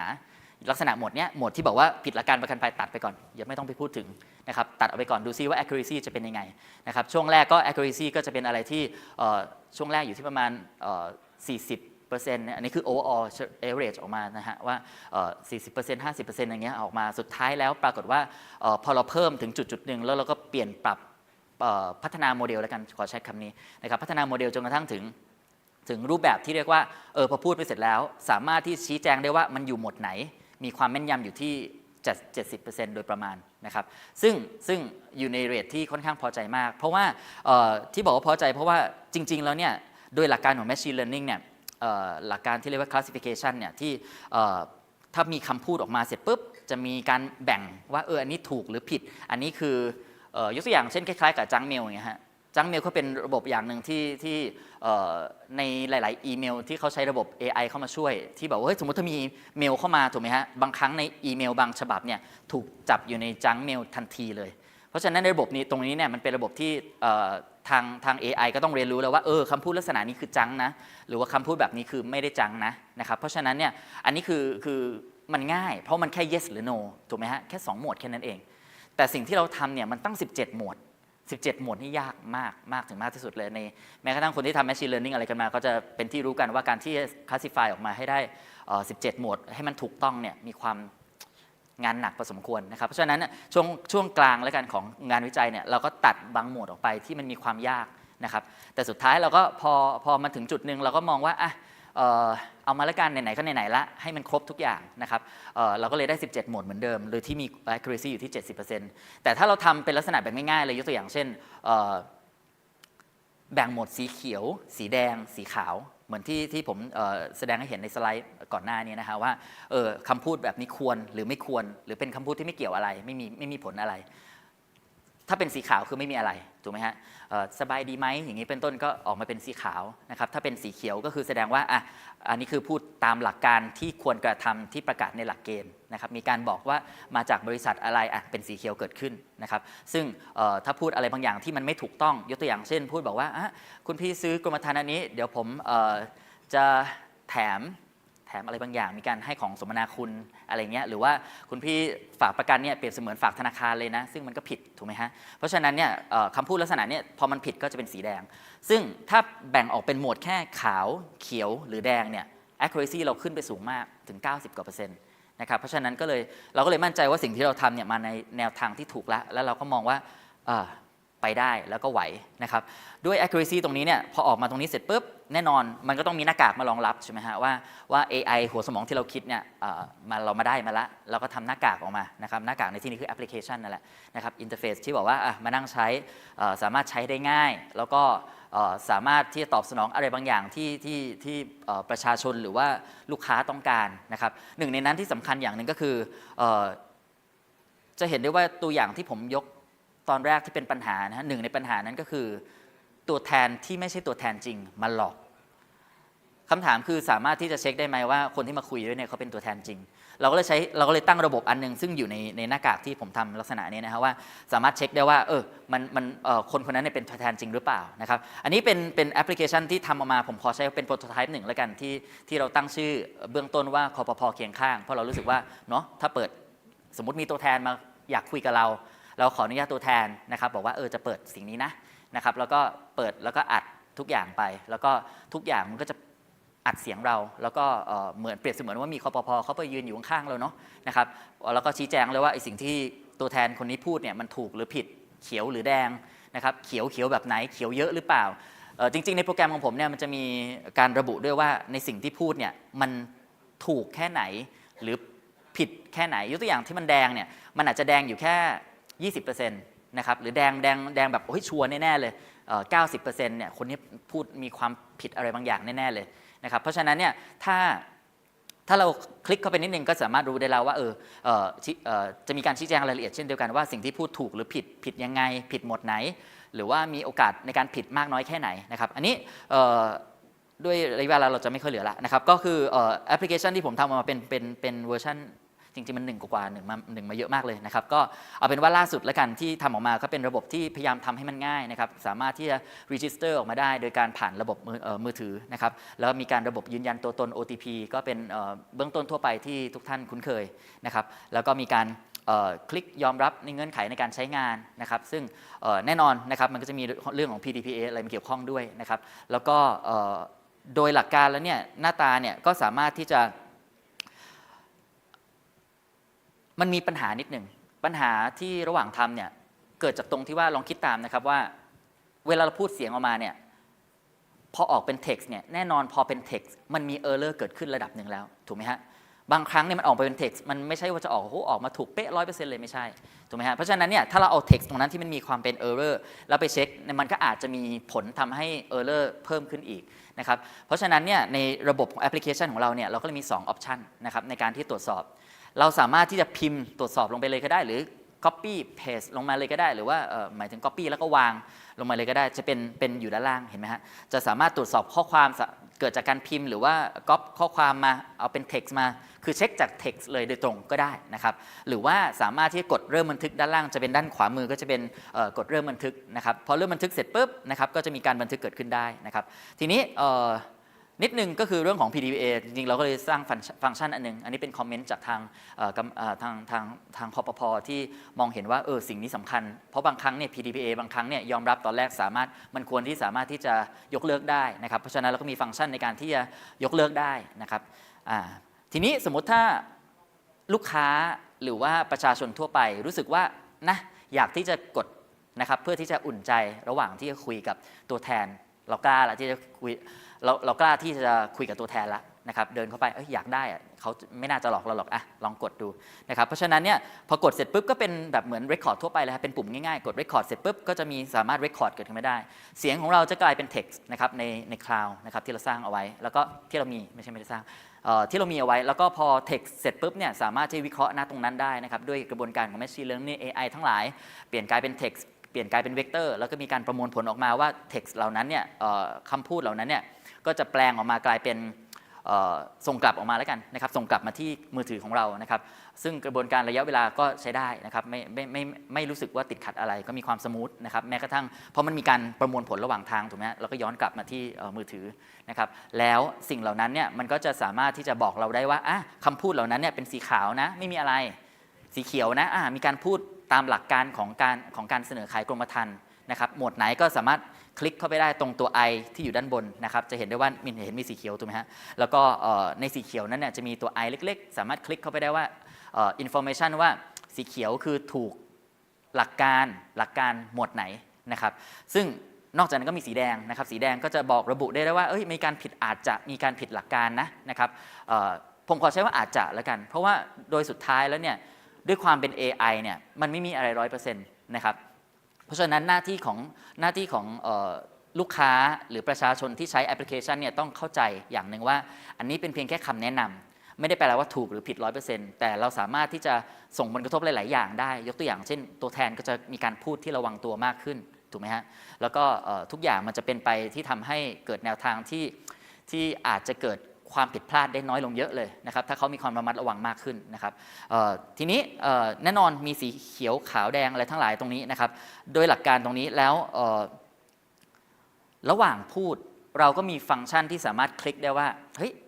ถ้าอยากตรวจสอบจริงๆสมมติมาถึงบอกว่าตัวแทนชื่อนี้รหัสตัวแทนนี้นะครับเราก็ต้องมานั่งคลิกนิดนึงว่าจริงหรือเปล่าเพราะใครๆก็พูดได้ว่าตัวแทนเลขนี้บัตรอะไรไม่รู้ผ่านแว็บนึงนะครับเพราะฉะนั้นถ้าจะอยากเช็คจริงๆเช็คได้ระบบ API ของเราก็สามารถที่จะไปเช็คกับระบบของ API ของคปภ.นะครับว่าตัวแทนคนนี้เนี่ยรหัสตัวแทนนี้ยังเป็นตัวแทนอยู่หรือเปล่าเป็นจริงหรือเปล่านะครับเป็นประกันทางด้านชีวิตประกันวินาศภัยเราสามารถมีข้อมูลชี้แจงได้หมดว่าจริงหรือไม่จริงนะครับซึ่งด้วยหลักการตรงนี้สามารถตรวจสอบตัวแทนได้สามารถตรวจสอบคำพูดได้ถูกไหมฮะว่าอยู่ในหมวดไหนมีเปอร์เซ็นต์ความน่าเชื่อถือแค่ไหนมีเปอร์เซ็นต์โอกาสความน่าจะเป็นที่จะตกอยู่ในหมวดนั้นมากน้อยแค่ไหนนะครับก็จะเป็นลักษณะนี้นะครับแล้วก็จะมีประวัติการสนทนานะครับว่าหลังจากเราพูดไปเสร็จปุ๊บนะครับหลังจากที่หยุดอัดนะครับก็จะระบบก็จะรวบรวมทุกอย่างกลายเป็น text เฉยๆการอัดจะเป็นแค่ text นะครับจะไม่ได้รวมถึงการอัดเป็นไฟล์วิดีโอหรือว่าไฟล์เสียงนะครับจะไม่มีไฟล์เสียงแต่ว่าเราจะเก็บข้อมูลที่เป็น text เพราะมันมีความจำค่อนข้างน้อยนะครับเพราะฉะนั้นจะมีข้อมูลอยู่ซึ่งตรงนี้เนี่ยก็จะเป็นสิ่งหนึ่งที่ทำให้เกิดความพึงระวังละนะครับของตัวแทนทุกอย่างมันมีการเก็บข้อมูลตรงนี้อยู่นะครับคุณพูดอะไรในสิ่งที่ถูกหรือผิดก็มันอยู่ตรงนั้นนะครับ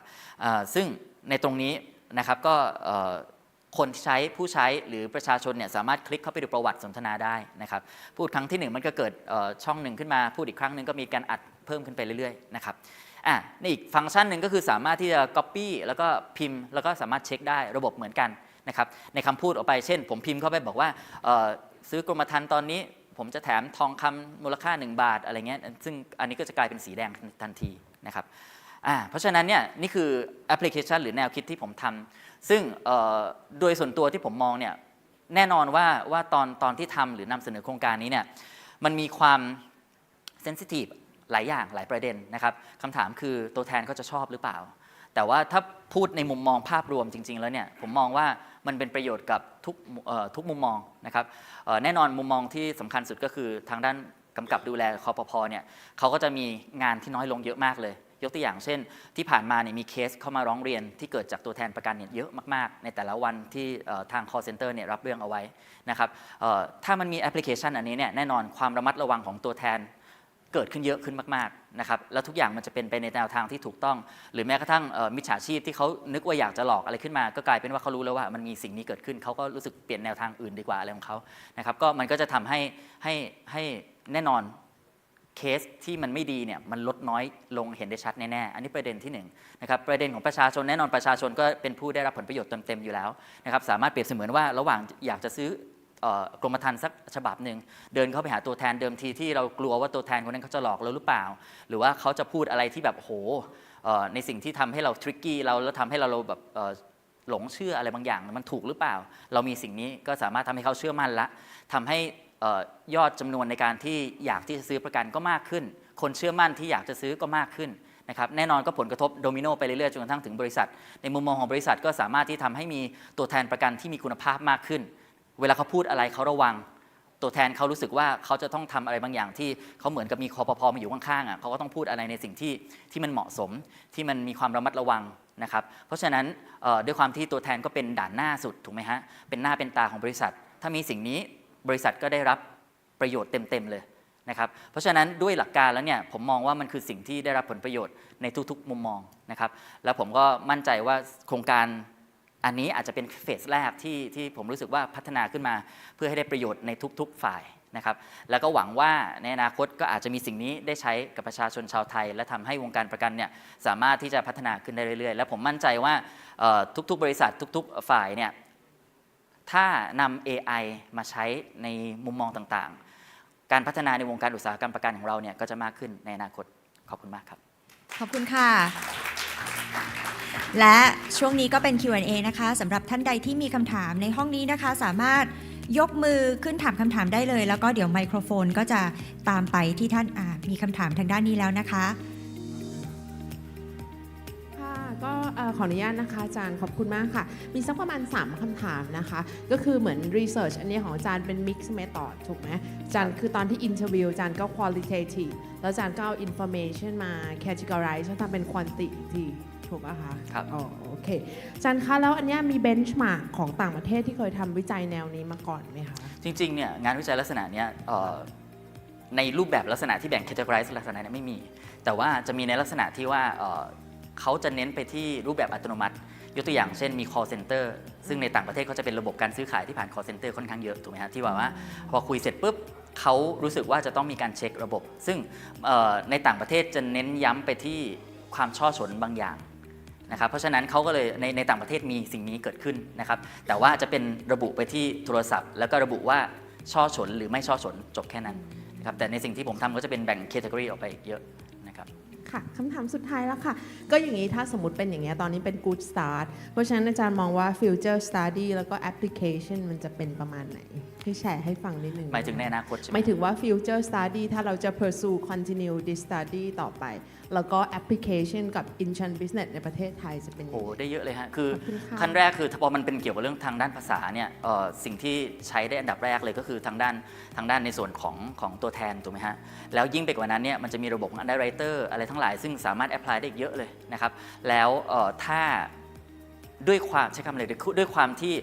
ตรงนี้มันเป็นเปรียบเสมือนหัวสมองของคนคนหนึ่งนะครับเพราะฉะนั้นหัวสมองของคนคนหนึ่งเนี่ยถ้าเราไปประยุกต์ใช้อะไรที่ทางมุมมองอื่นๆนะครับยกตัวอย่างเช่น underwriter เขาก็มีการคิดเช่นเดียวกันว่ามันคือ yes หรือ no ถูกไหมฮะที่จะรับหรือไม่รับนะครับเพราะฉะนั้นเนี่ยถ้ามันมียกตัวอย่างเช่นมีข้อมูลเป็นเซต data set อะไรบางอย่างเกิดขึ้นของลูกค้าขึ้นมานะครับ AI ก็สามารถพิจารณาได้เช่นเดียวกันว่ามันคือ yes มันควรจะ yes หรือมันควรจะ no จากข้อมูลที่มันมีตรงนี้นะครับเคลมก็เช่นเดียวกันนะครับข้อมูลเป็นแบบนี้สมมติต่อให้เป็นข้อมูลที่เป็นภาพอย่าลืมว่าด้วยระบบของดิจิทัลเนี่ยทุกอย่างมันเปลี่ยนเป็นคณิตศาสตร์ได้หมดพอมันเปลี่ยนเป็นคณิตศาสตร์ยกตัวอย่างเช่นภาพถ่ายเนี่ยภาพถ่ายก็คือมันสามารถเป็นตัวเลขปั๊บออกมาพอมันเป็นตัวเลขออกมาเสร็จปุ๊บมันสามารถที่จะนำมานั่งวิเคราะห์ต่อได้ว่าไอสิ่งเหล่านี้มันคือเคลมที่เหมาะสมเราให้เคลมหรือเปล่านู่นนี่นั่นมันผมมองว่าด้วยสุดท้ายแล้วเนี่ยด้วยไอเดียตรงนี้เนี่ยมันพัฒนาต่อได้อีกหลากหลายมากเลยนะฮะในวงการอุตสาหกรรมประกันนะครับแล้วถ้า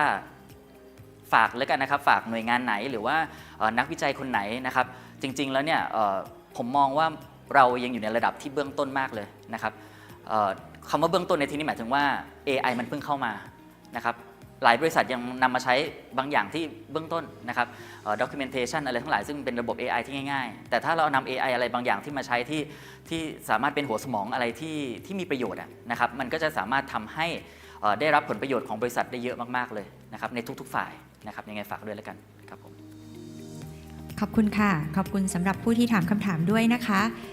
แล้วตอนนี้ก็คิดว่าน่าจะไม่มีคำถามเพิ่มเติมแล้วนะคะ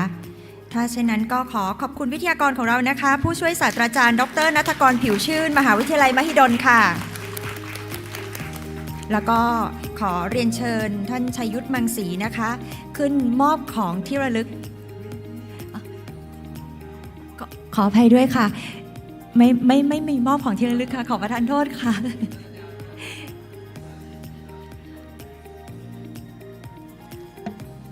ขอบคุณมากนะคะขอบคุณท่านวิทยากรค่ะแล้วก็ต้องขออภัยท่านชัยยุทธด้วยนะคะ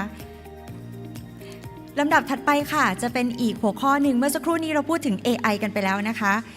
อีกหัวข้อหนึ่งก็เป็น AI อีกเช่นเดียวกันค่ะเป็นการบรรยายหัวข้อสุดท้ายแล้วนะคะซึ่งก็จะเป็นการบรรยายในหัวข้อ AI Technology and Health Insurance in the Future นะคะโดยวิทยากรก็คือดร. อันเดรียส อาร์มุด Chief Medical Officer จาก Munich Re นะคะ And now we will conclude with the final session on the subject of AI technology and future health insurance. May I invite the speaker, Dr. Andreas Armuth, the Chief Medical Officer from Munich Re.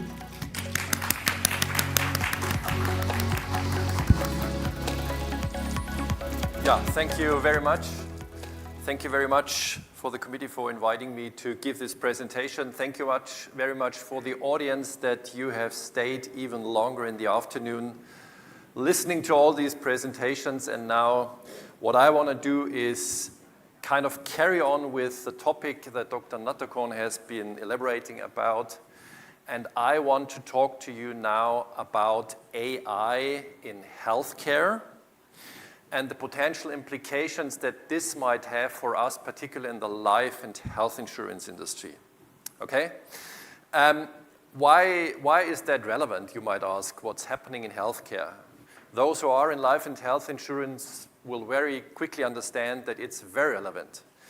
For health insurance, it's pretty straightforward because costs are a big issue and whatever happens there is relevant from the cost perspective. But for the life insurance sector in particular, it's also relevant. Think about improvement in prognosis, right? From a mortality perspective or a morbidity perspective. Think about what we have with products like critical illness, right? Where diagnosis is the relevant part, and AI could probably have an impact here as well if it changes in healthcare. So this whole topic of artificial intelligence and what's going to happen and already happening now in healthcare is extremely relevant.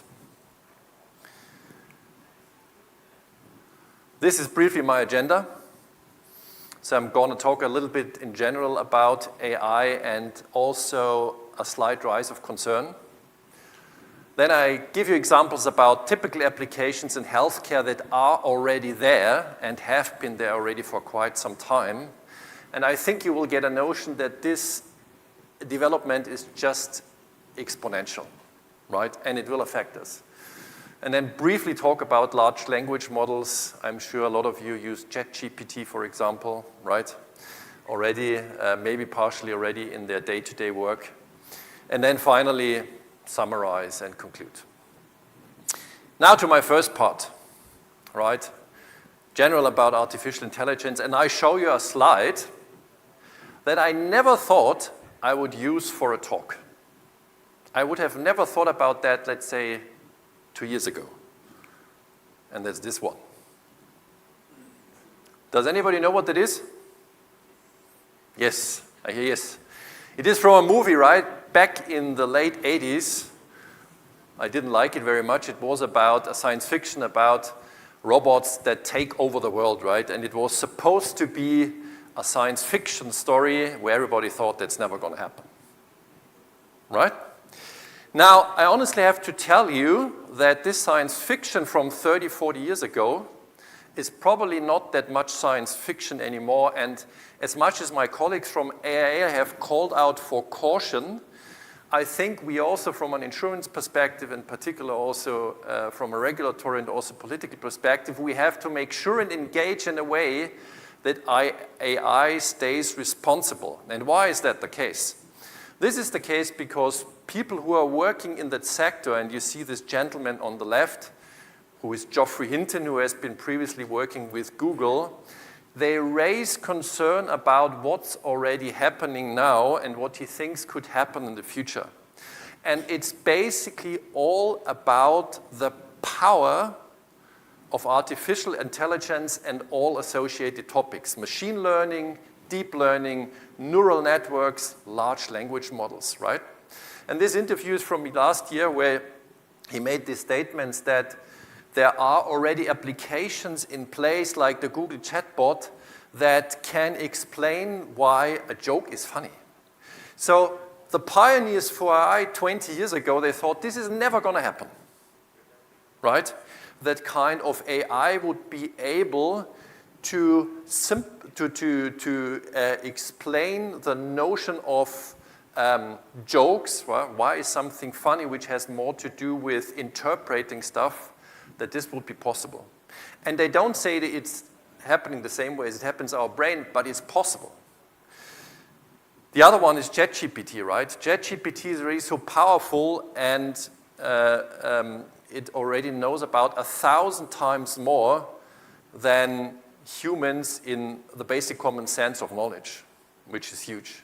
And then we have this power of that digital intelligences can just exchange informations really, really fast, which is important and very important for neural networks today and how they work. So the capabilities and the power is immense. And there was a futurist that wrote this book here, Nick Bostrom, in 2014, who was also describing and explaining what the AI is, right? And he was basically categorizing this into three different categories of AI that might develop over time. And we are pretty much in the early stages here of artificial narrow intelligence, okay? So where we can analyze huge data sets, where we can actually find out about relationships that predict another variable. That's where we are now. Artificial general intelligence would then be an artificial intelligence that can basically do the same as a human can do, including all the capabilities that I explained earlier with, for example, why figuring out why a joke is funny. But then he says there will probably also be the super intelligence somewhere in the future, and think about my third slide, right? That because of this interconnectivity and the power of the technology that is in the background, that could basically threaten humanity. Because if you are not careful enough, right, and if you let the system or give the system a task that basically wants to self-persevere itself, right, and self-sustain itself to achieve a certain goal, we as humans might not be able to stop it anymore. So, coming back to this slide of Skynet from this movie Terminator, I think we have to make sure also in our industry that we're dealing with this in a responsible way, and we will not let such a scenario allow for in the future. But let me now get to more closer into AI in healthcare. So Dr. Nathakorn already talked a little bit about technology, right? This is how I am a medical doctor, and I typically have no idea about the real technology behind the AI, all the models and stuff. But that's how I categorize in my thoughts what artificial intelligence is. So artificial intelligence basically means, right, it's the ability of a machine to imitate intelligent behavior. And then beyond that, you have machine learning, and beyond that, deep learning, neural networks, and also here, large language models that become very, very popular at the moment. They're all based on different techniques, technologies, but are powerful tools, as I said. And then if you go a little bit more into detail, and this is a cheat sheet that was basically, I think, published by Microsoft. And if you look what you can do with the technology, which is here in these red circles, then it already gets very interesting. Because if you think about extract information from text, right? Predict between two or several categories, classify images, predict values, find unusual occurrences, and if you're a medical doctor or also as underwriters, you immediately think, wow, this is actually a lot about the problems that we have in healthcare, right? A lot of these goals that you can achieve with applying AI are problems of medical science and healthcare. And this is why AI is such a powerful tool also in that environment. And I will now give you examples about AI in healthcare in different areas, right? And the way how I have categorized them are these four. So first point is medical research. You know that medical research is incredibly important because it's still the standard of approving, for example, new therapies, be it drugs, be it interventions, be it surgery. It's also the standard for introducing new tests, right? New diagnostic stuff like imaging and all that. As such, it's very relevant. The second one is about health management. And think about just 2 years back when we had the issues with the pandemic, right? Where a lot of health management had to be done and was introduced via video calls, for example, right? So remotely, which all of a sudden gave us the insight that this is possible. And enhanced by AI, it might be even more possible in the future. It might be even possible to treat patients not in a hospital anymore, but for some of them to treat them at home and monitor them. I will give you examples for that. The third one is precision medicine. This is probably the most interesting topic also from our perspective because it will have the most impact in terms of prognosis from a mortality and a morbidity perspective. So precision medicine, to say that straight away, is drilling down medical treatment and diagnosis to the individual. So formerly what we did was when we were, for example, searching for a new drug for cancer therapy, we were applying this, running a clinical trial in a group or a cohort of, let's say, 1,000 people. Then we applied in the same way, and then at the end you see an average if it improves survival or it does not, right? And if it improves survival and then there need to be some statistical outcomes, it might hopefully be approved in the future. But this is applying it in a cohort, in a group. It doesn't consider the potential impact from an individual perspective, and this is what precision medicine nowadays tries to solve. Looking at the individual and the development also in genetics, which have created a huge amount of data,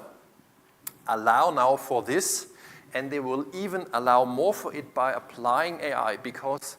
the advantage of artificial intelligence is that you can analyze huge amounts of complex data sets and get an idea about the possible relationship in terms of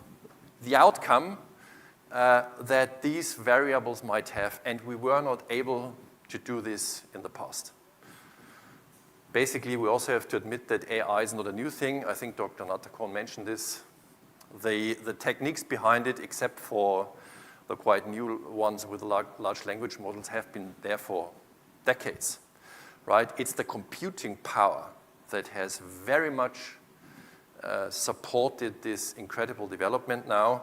and also the availability, as I just mentioned, of huge data sets. And they become even more available. And finally, disease detection and diagnosis is also something that's very important.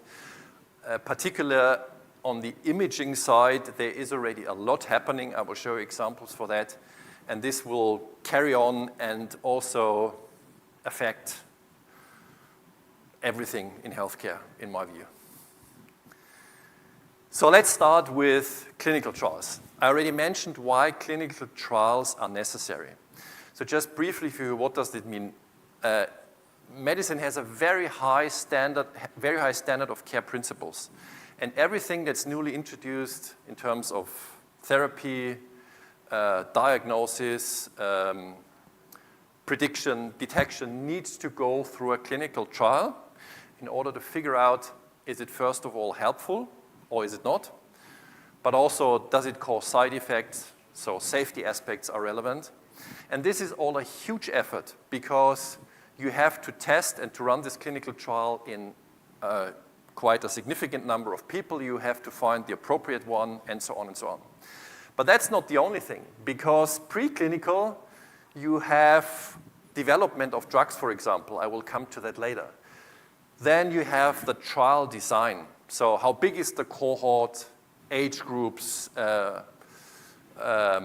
sex differentiation, how many women do I need, how many males do I need, and so on, right? And this is very difficult and a big effort to do. You have the recruitment phase, then the conduct phase when the trial is run,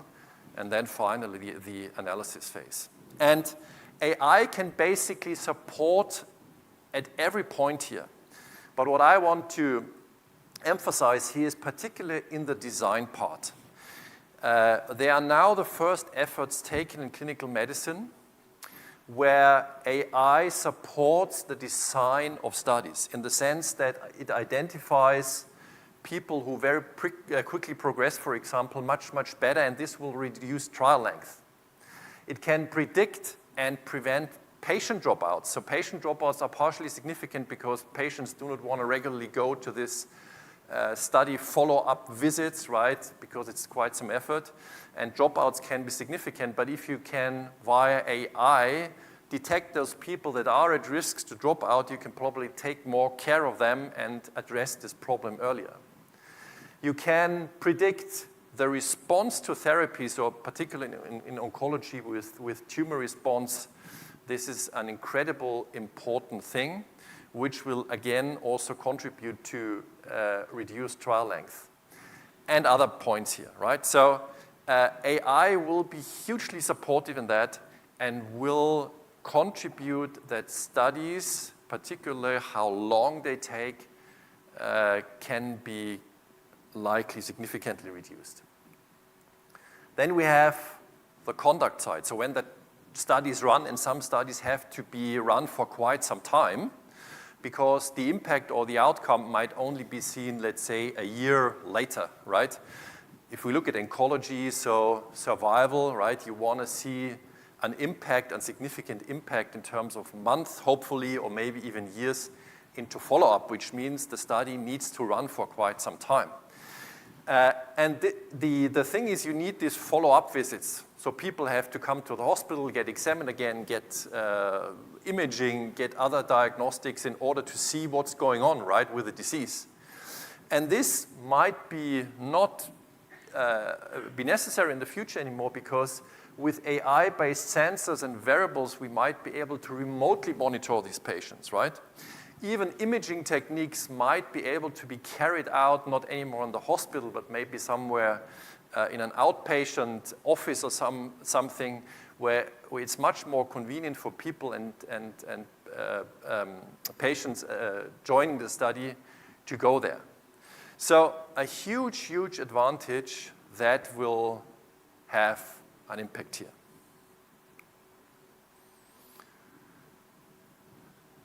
Second part, health management, right? So this was now clinical trials. It all overlaps, of course, right, as typically in medicine. And this is now more about health management. So where does AI contribute here? And there are multiple application examples. I'm just picking out a few of them. And on the left side, what you can see here is just a snagget or an illustration from a study that was looking at critically ill patients, so people who have what we call sepsis. A sepsis typically happens if somebody has an infection, in almost all cases a bacterial infection, and this infection is so severe that your immune system kind of overreacts, and if this overreaction happens, then people are likely going to have a very adverse outcome. A lot of them will die. right? This has to do with toxins and substances that the bacteria are actually producing. We've had this with COVID, as you might remember, right? So basically, you were not dying initially from the infection, but the overreaction of the immune system, right? Similar thing. And what was done via AI by analyzing a huge amount of data is, can we find an early warning system? This is the EWS in the JUICE term, and TR means a targeted early warning system for people who suffer from sepsis. And by analyzing from 3 different hospitals, I think it were from 30,000 or 50,000 patients, and taking a lot of other parameters that these patients had, like lab parameters, physical parameters, fever, all that kind of stuff, but also others into consideration, they were developing an algorithm that could predict people at risk of developing a severe sepsis that might have an adverse outcome. And this improved the outcome of these people significantly and better than it would have only been seen, or if these patients would have only been seen by a doctor or flagged by another healthcare personnel. Which is great, because this means these algorithms can be run in real time and can flag, this is a patient that we have to be careful with, because he could have a real adverse outcome with his sepsis. The one on the right is AI Cure, right? And this is also an interesting stuff. I will show you a video for that. For millions of patients, taking medication is vital to staying healthy. Yet half of all patients do not take their medication as prescribed. At AI Cure, we use artificial intelligence on smartphones to visually confirm medication ingestion. We make sure that the right patient is taking the right medication at the right time. Biopharmaceutical companies, providers, and payers benefit from new efficiencies and higher quality data, allowing them to focus on those patients at highest risk of poor adherence or hospitalization. By leveraging intelligent technology on devices that people already have, AI Cure has developed a powerful, accurate, and scalable adherence tool.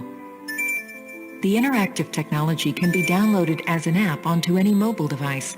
and is designed to adapt to patient behavior over time. The platform can be customized according to disease type, patient demographics, and risk factors. Improper use or suspicious activity triggers real-time intervention. The process is entirely software-based, no widgets, no custom hardware, and no change to the manufacturing process. With a portfolio of intellectual property and multiple innovation awards, AI Cure is transforming clinical research and the delivery of care on a global scale. Interesting, right? So, to quickly summarize what this app does, and I have to say there are multiple others. So the problem that they want to solve is adherence to medication. And they want to make sure that the right person takes the right medication at the right point in time. I can tell you as a medical doctor having a clinical background, medication adherence is a big issue. How they do it is, you could probably see it, you identify the patient first, the patient shows the pill that is by an algorithm identified as the right one, right? And then there is basically a video that makes sure that he has swallowed it and he's taken it at the right time, and this can be monitored remotely. So a fantastic idea to test medication adherence. And those from the life and health insurance amongst you might know that some of our products, right, and particularly also the question of if we insure people who have an impairment that is under treatment, that this is an important time from a prognostic perspective. So sometimes we would like to have this information, and as such, it might also be beneficial for us in the future. This is another one, themia. Mental health, I think all of you know, is a big issue. It has become a bigger issue since the pandemic because all the non-pharmaceutical interventions that we had, lockdowns, people being confined at home, not being able to see relatives, friends, whatever, right,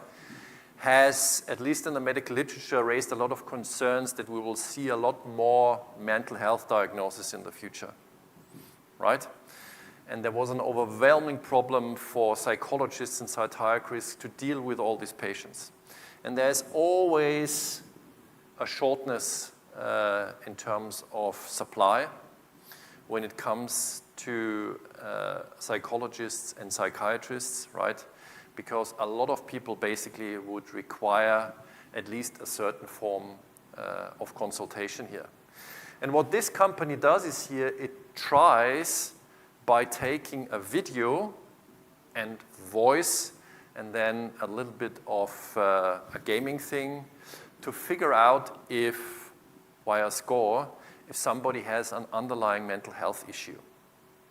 It's a little bit similar to what Dr. Duncan told us about, right? The video basically, or the voice basically, is not only analyzed by the way what you're saying, but also how you say it. The video looks at your facial expression, your mimic, right? Your eye-gazing patterns, and also your upper body movement. And then there is this a bit of a gamification part where you have to solve, you have to basically run an app. It's a kind of a game thing where you have to find errors, right? And the way you do this also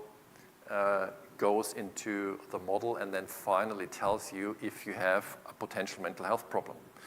And this can all be done remotely, right? Via an app. You don't need to see a psychiatrist or a psychologist. And at least according to the company's, to go back here, sorry. At least according to the company's results here, which I have to be honest, I have not seen myself, not validated, it seems to be pretty accurate. Mental health, from a life and health insurance perspective, becomes more and more prevalent, as I said earlier. So tools like this could potentially assist the life and health insurance industry in the future, for example, at underwriting stage, to get a better understanding about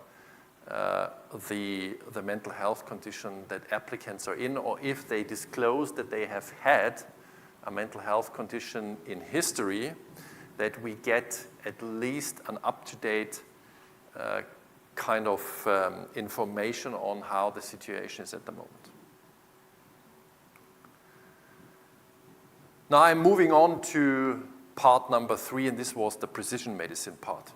I mentioned this already and explained a little bit what precision medicine is. And this is, I said, likely one of the most important impacts that they will have on healthcare, and that's also relevant for us. So precision medicine tries to drill down therapy to the individual. And it's particularly happening in oncology. So cancer therapy is a huge thing here. The slide is pretty busy here at the bottom with this illustration, but I will try to explain to you. So previously, when a new drug for cancer therapy was tried to be found, also with the targeted therapies that we already have available, it was basically just a matter of try and error,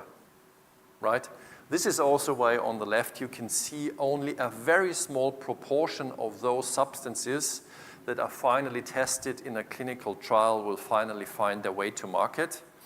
And even if pharmaceutical industry, although they are doing very well, are always complaining, right? There is really some truth in it here. So developing a drug that really works, has less side effects, was and still is a matter of try and error. Why is that? This is because we have never really understood on a molecular basis how a drug interacts, for example, with a specific cancer molecularly, on a molecular basis. Now, with AI, we are coming closer and closer to understand that. And why is that the case? This is the case also because of the advancements in genomics, where we can analyze the genetic material of a tumor, where you have the DNA, right? And if you have this DNA, you know about the sequences of the amino acids, so the proteins And this is what you can see here on the left down here. The sequence also determines how these proteins finally shape and fold until they have their final structure. And we could not understand this earlier because we didn't have the data available. Now we have the data available, and just by the sequencer analyzing the genetic material, we can now predict with AI models how a protein of a tumor might finally look like in its final 3D shape. And this then makes it easier to find a novel molecule, even to produce a novel molecule that can interact with the tumor and help controlling it. This is absolutely fascinating. And even though there are still a lot of things to solve, if that really works, it might have a really significant impact. It could even go to, or could go that far, or to the step where we are able to produce therapeutics for the individual only, right? And if this is a big step forward for cancer, which will help treat cancers and control them, then this will have a huge impact on mortality at least. Another one, also AI-based model, predicting hepatitis C, right? So typically hepatitis C nowadays is diagnosed when you have certain symptoms of an inflammatory process of your liver, right? Then you do some tests, you find the hepatitis C DNA, and you know that you have it or you don't have it, right? What they have done here in this study is that they looked at certain sequences of other diagnoses, of other treatments that were applied before the hepatitis C diagnosis was finally made here. And the different variables here, so diagnosis, treatment, and also procedures, and the time sequence gave a really good prediction model that a patient is at risk or has already acquired hepatitis C without taking the hepatitis C test final itself, which is also fascinating, which means we can now sideline some diagnostic tests by using other variables that are very easy to get in order to predict if someone has a certain disease. Very interesting, right? So our whole approach partially to medical diagnosis might change in the future if we are able to apply these AI models successfully. And I have another gentleman here on my screen on the left. This is Guillem Lodwig. And now I'm moving to the fourth part, which is this imaging, where I said initially there's a lot happening here, right? And it is already happening now, and it's fantastic. And this guy, this gentleman, predicted already 5 decades ago that there is no function the computer cannot do in radiology, right? So typically, every medical discipline is very proud of its own capabilities. Radiologists are, cardiologists are. But now all of a sudden, maybe machines can, I wouldn't say replace, but do a job and assist them significantly. And our AI models nowadays, they can predict really, really well imaging. And why is this relevant, right? So a radiologist has to look at, I don't know how many pictures a day, 50 plain X-rays, computed tomographies, MRTs, right? They are mostly located in the basement with artificial light, no sunlight. So it's a very tiring process. And we know from studies that this leads to a significant amount of error over the day, during the day, right? Particularly in the afternoon after they've worked quite for some hours already, right? And about 20 million radiology reports, according to some data, contain clinically significant errors. And how if we could solve this problem by not letting radiologists look at radiographs anymore, but we let this AI do? And it really looks like that this is possible. So there's a huge amount of data out on X-rays, like this is an example here for chest, on MRIs from the brain, on MRIs from internal organs that show that AI is at least as capable of diagnosing or at least flagging certain issues in an X-ray, in this example of the lung, or something else, than a radiologist does. And a model will never run into fatigue, right? Unless you have a power outage or anything. It can work 24 hours without any problem. And this is the area, because it is most advanced, where we'll see a lot more in the future, already now. Which also means, if you think about our business, the life and health insurance business is probably quite useful. We have maybe quicker access to that. It's all digitized, right? It might be easier if we ask, for example, in a certain case, for a workup on something to get this information. And AI can also assist, like in this example, for something, this is again another video that I will explain to you, that was supposed and is still very hard to get partially, and this is an ultrasound of the heart, right? You know, the heart is an important organ in our body. If it doesn't work, we have very often a significant problem, and it has a huge impact from a prognostic perspective. And getting it's called an echo, so an ultrasound of the heart, is very expensive because cardiologists typically are not available, and they charge us a lot of money for that, right? What this company here has done is that they have said, okay, why can we not develop something that a layman person can apply to do an echocardiography? And I will show you that video here now. So what happens here is that you have the examiner here and you have the patient, right? The patient has to lie down on a bench, whatever. And then the system tells you exactly, and it guides you how you have to apply the examination. So you have a transducer here that you can see here. This picture here shows you where you have to place it. This is the ideal picture, what it should look like, and on the left side you can the real-time picture. And then look on the left here, right? This is the transducer, and there is this meter on the left, and it tells you how you have to rotate the transducer, the layman who applies it, until it has reached, now it's going further, until it has reached the green light, which means you have now the optimal position, right, for, you can see the heart here pumping in a cross-sectional view. Whoop, then it takes the picture itself. And then you do it with another positioning here, where the heart is seen from a different angle here. Same thing. On the left side, the transducer, the system tells you how you have to move the transducer in order to get a proper picture. And then the pictures that are automatically taken are finally analyzed and can give you, for example, what is called an ejection fraction, which is basically saying how well the heart is pumping, right? So really something that is interesting, because it could solve the problem of the undersupply that we partially need as information from underwriting. Right? With such a program, essentially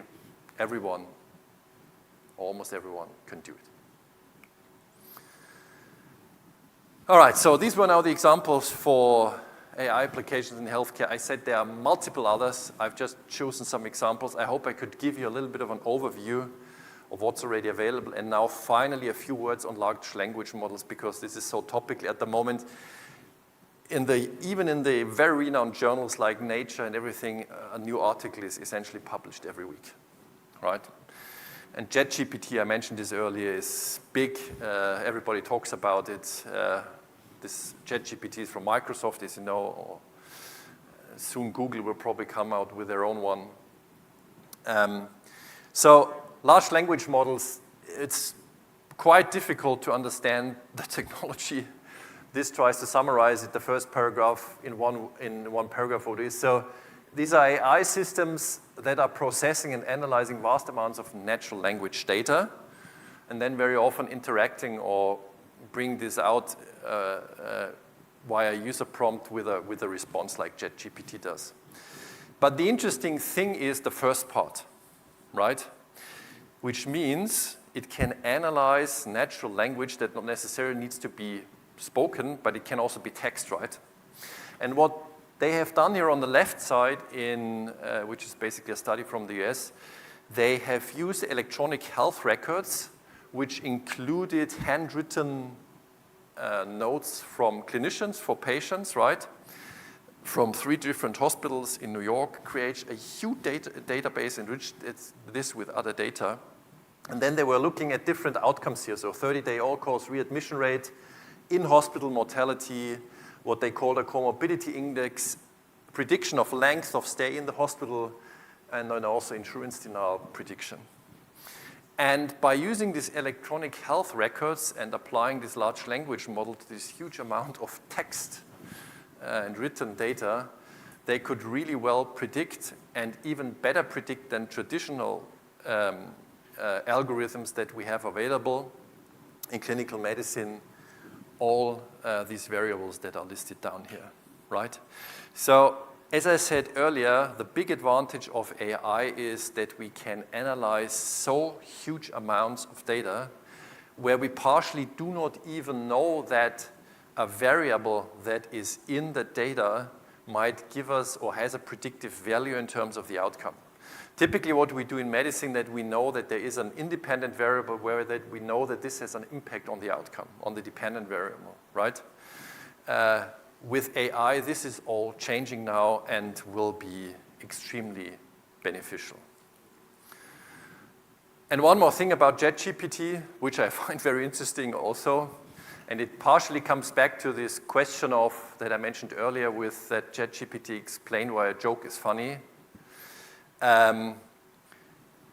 This was looking at a consultation chatbot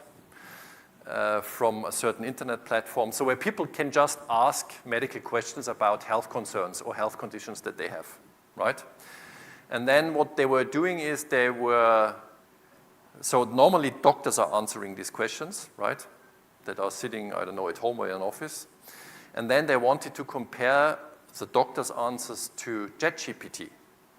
right? And they were analyzing it, and finally a committee of a couple of people independently analyzed the answers. And on the left side, you can see the quality of the answers, and on the right side, and this is, I think, the interesting thing, the empathy ratings. So how the doctor talks to the patient, right? And how this is perceived in terms of empathy. And you can see that, as well as from a quality perspective, but also from an empathy perspective, the chatbot, so ChatGPT, outperformed the doctors. So I have to admit that this is a very small study, and it's probably not really generalizable. But what I want to say is here, what people years ago thought would not be possible, right? This interaction, being empathetic with someone who has a certain health condition would never be possible, is now deliverable with AI. And with that, I want to summarize. I will only briefly go through the benefits and challenges that AI might have in the future in healthcare. So I think I talked about this clinical study stuff, which will hugely probably reduce trial length and as such be beneficial. Then all these diagnostic and prognostic interventions can be massively scaled up, can be remotely done, can solve the undersupply of medical doctors, maybe also in a certain situation. Think about the pandemic. It might even be further helpful. Probably risk prediction and prognosis will improve by all of this, which is a good development, of course, not only individually, also from us, from an insurance perspective. And we also have challenges, of course, on the right. We have, I mentioned in the beginning all this question about responsible AI, so we really have to be careful with what is done in general, maybe also in the medical sector with AI. Data protection questions. The quality of the data is also something that I have not touched upon, that's relevant. Liability questions, and finally also trust of patients and medical doctors into the system. As long as this is not achieved, there will be resistance also in the medical world to adopt this. And I referred to that as well. So what does this then mean for us in the insurance sector?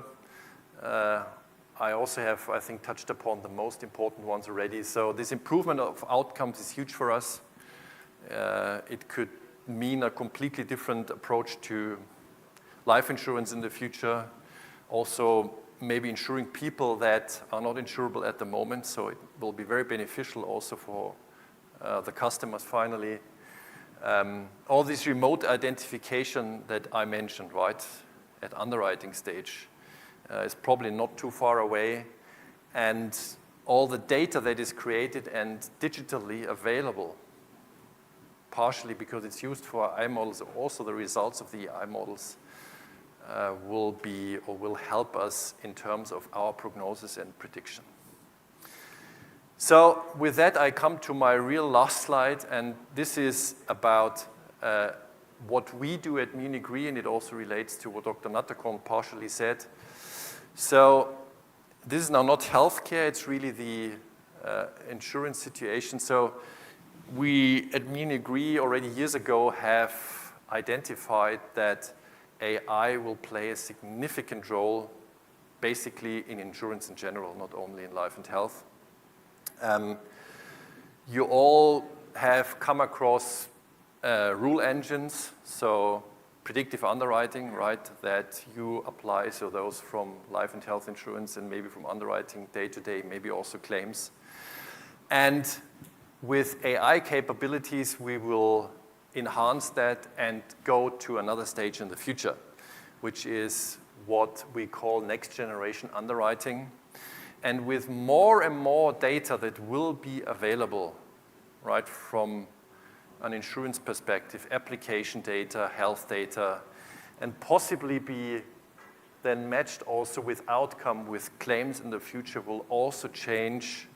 the insurance world, in our opinion, significantly in the future. So it will transform not only the way customers experience it, it will also transform very likely distribution efficiency and likely also profitability. So with that, I'm at the end of my presentation. Have I overrun or was I pretty much in time? Okay. Thank you very much. Thank you. And now if anyone would like to ask the question to our speaker, you can raise your hand or you can scan QR code to type in your question.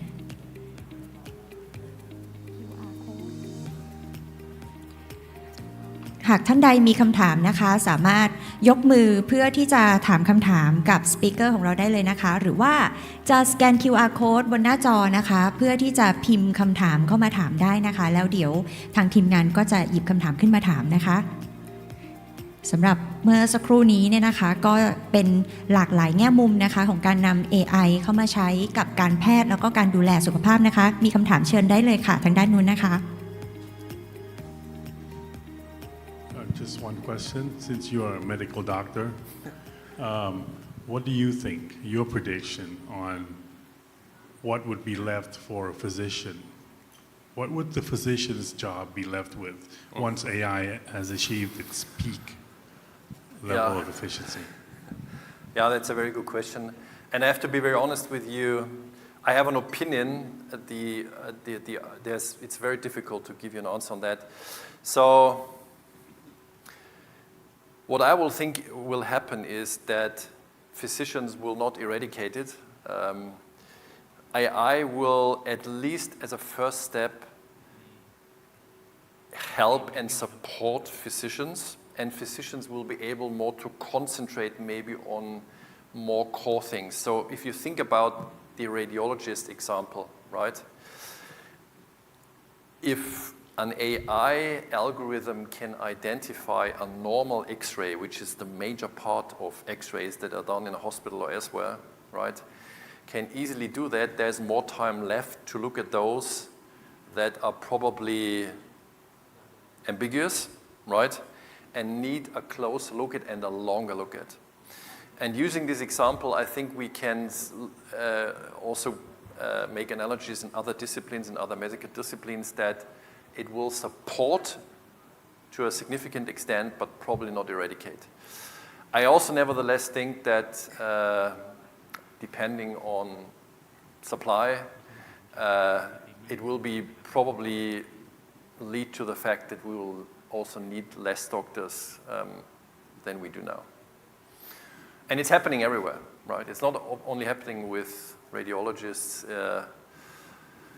Surgery is still done by humans, right? You know that there's robotic surgery, but this is still performed by humans as well. For sure, at least for some surgeries, this can probably also be done by machines in the future. The question will then be about acceptance. So would you want to be or to receive surgery from a robot, or would you rather be a surgeon involved? And I guess at the moment the answer would still be I would like to be done by a surgeon.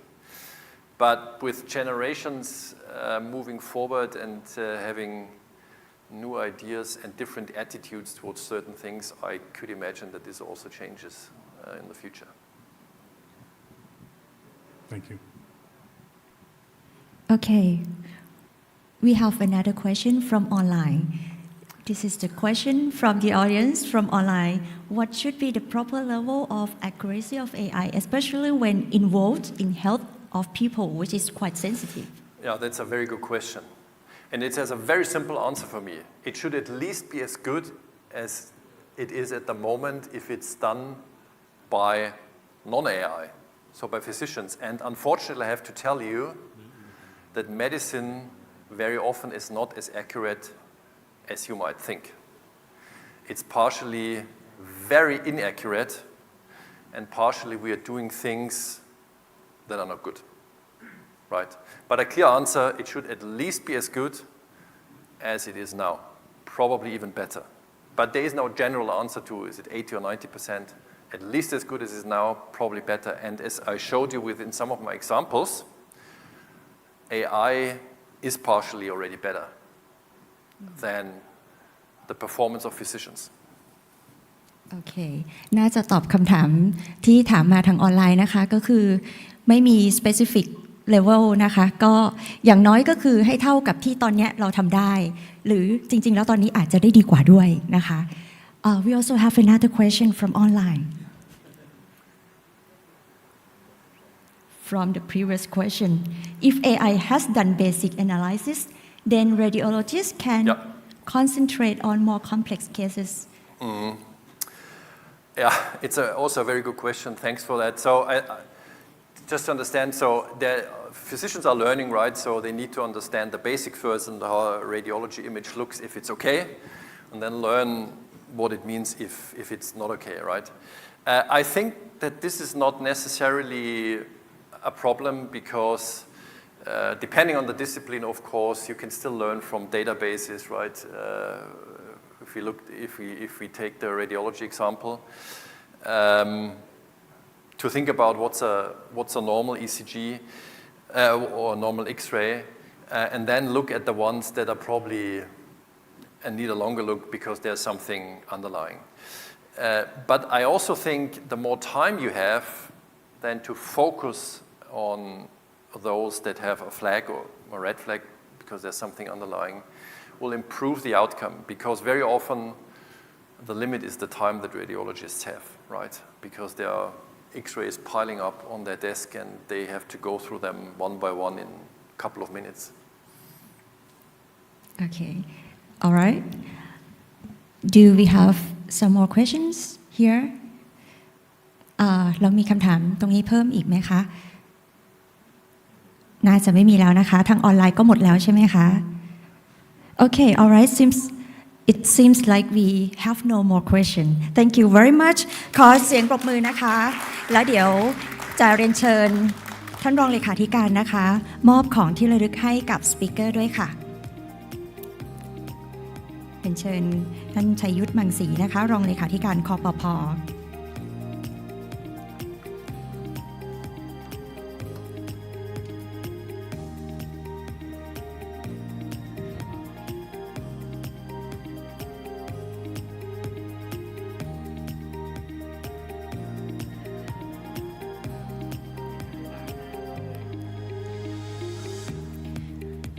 เมื่อสักครู่นี้เราได้เห็นตัวอย่างมากมายเลยนะคะของการนำ AI เข้ามาใช้แล้วก็ใช้ได้จริงๆกับหลากหลายเคสหลากหลายรูปแบบนะคะในเรื่องของการแพทย์แล้วก็การดูแลสุขภาพนะคะ ขอบพระคุณคุณชัยยุทธมังสีนะคะที่ได้ขึ้นมามอบของที่ระลึกนะคะ and thank you Dr. Andreas Amos for sharing your valuable viewpoints ตอนนี้เราก็เข้าสู่ช่วงสุดท้ายของวันนี้แล้วนะคะการบรรยายทั้ง3เซสชันก็ได้จบเป็นที่เรียบร้อยแล้วนะคะแล้วก็ได้รับความรู้ความเข้าใจมากมายเลยนะคะของทั้ง3เซสชันล้วนแล้วแต่มีประโยชน์ทั้งสิ้นเลยแล้วก็มาเป็นไอเดียนะคะให้สามารถนำไปใช้กับวงการประกันได้นะคะแล้วก็จะสามารถพัฒนาวงการประกันได้ดียิ่งขึ้นไปอีกด้วยนะคะแต่ก่อนจะจากกันวันนี้ค่ะจะรบกวนทุกท่านนะคะช่วยสแกน QR code อีกแล้วค่ะ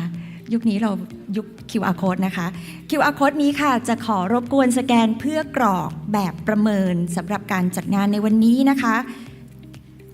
จะรบกวนทุกท่านสแกนแล้วก็ตอบแบบสอบถามสักนิดนึงนะคะและสำหรับการประชุมสัมมนาวิชาการด้านการประกันภัยในวันนี้นะคะก็เป็นการแสดงให้เห็นถึงความมุ่งมั่นของสำนักงานคปภ.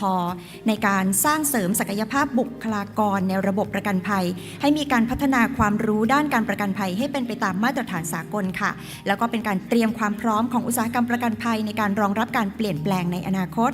เรียกได้ว่าเป็นการผนึกกำลังครั้งสำคัญเลยนะคะระหว่างบุคลากรด้านประกันภัยหน่วยงานภาครัฐหน่วยงานภาคเอกชนแล้วก็ภาคประชาชนให้ได้ตระหนักถึงความสำคัญของการใช้ประโยชน์จากประกันภัยและสุดท้ายนี้ค่ะในนามของสำนักงานคณะกรรมการกำกับและส่งเสริมการประกอบธุรกิจประกันภัยก็ต้องขอบพระคุณทุกท่านที่ให้เกียรติมาร่วมงานประชุมสัมมนาวิชาการด้านประกันภัยประจำปี 2566 ในวันนี้นะคะทุกท่านสามารถสแตมป์บัตรจอดรถได้นะคะที่เคาน์เตอร์ล็อบบี้นะคะแล้วก็ขอให้ทุกท่านเดินทางโดยสวัสดิภาพนะคะอย่าลืมช่วยกันตอบแบบสอบถามด้วยนะคะขอบพระคุณทุกท่านและสวัสดีค่ะ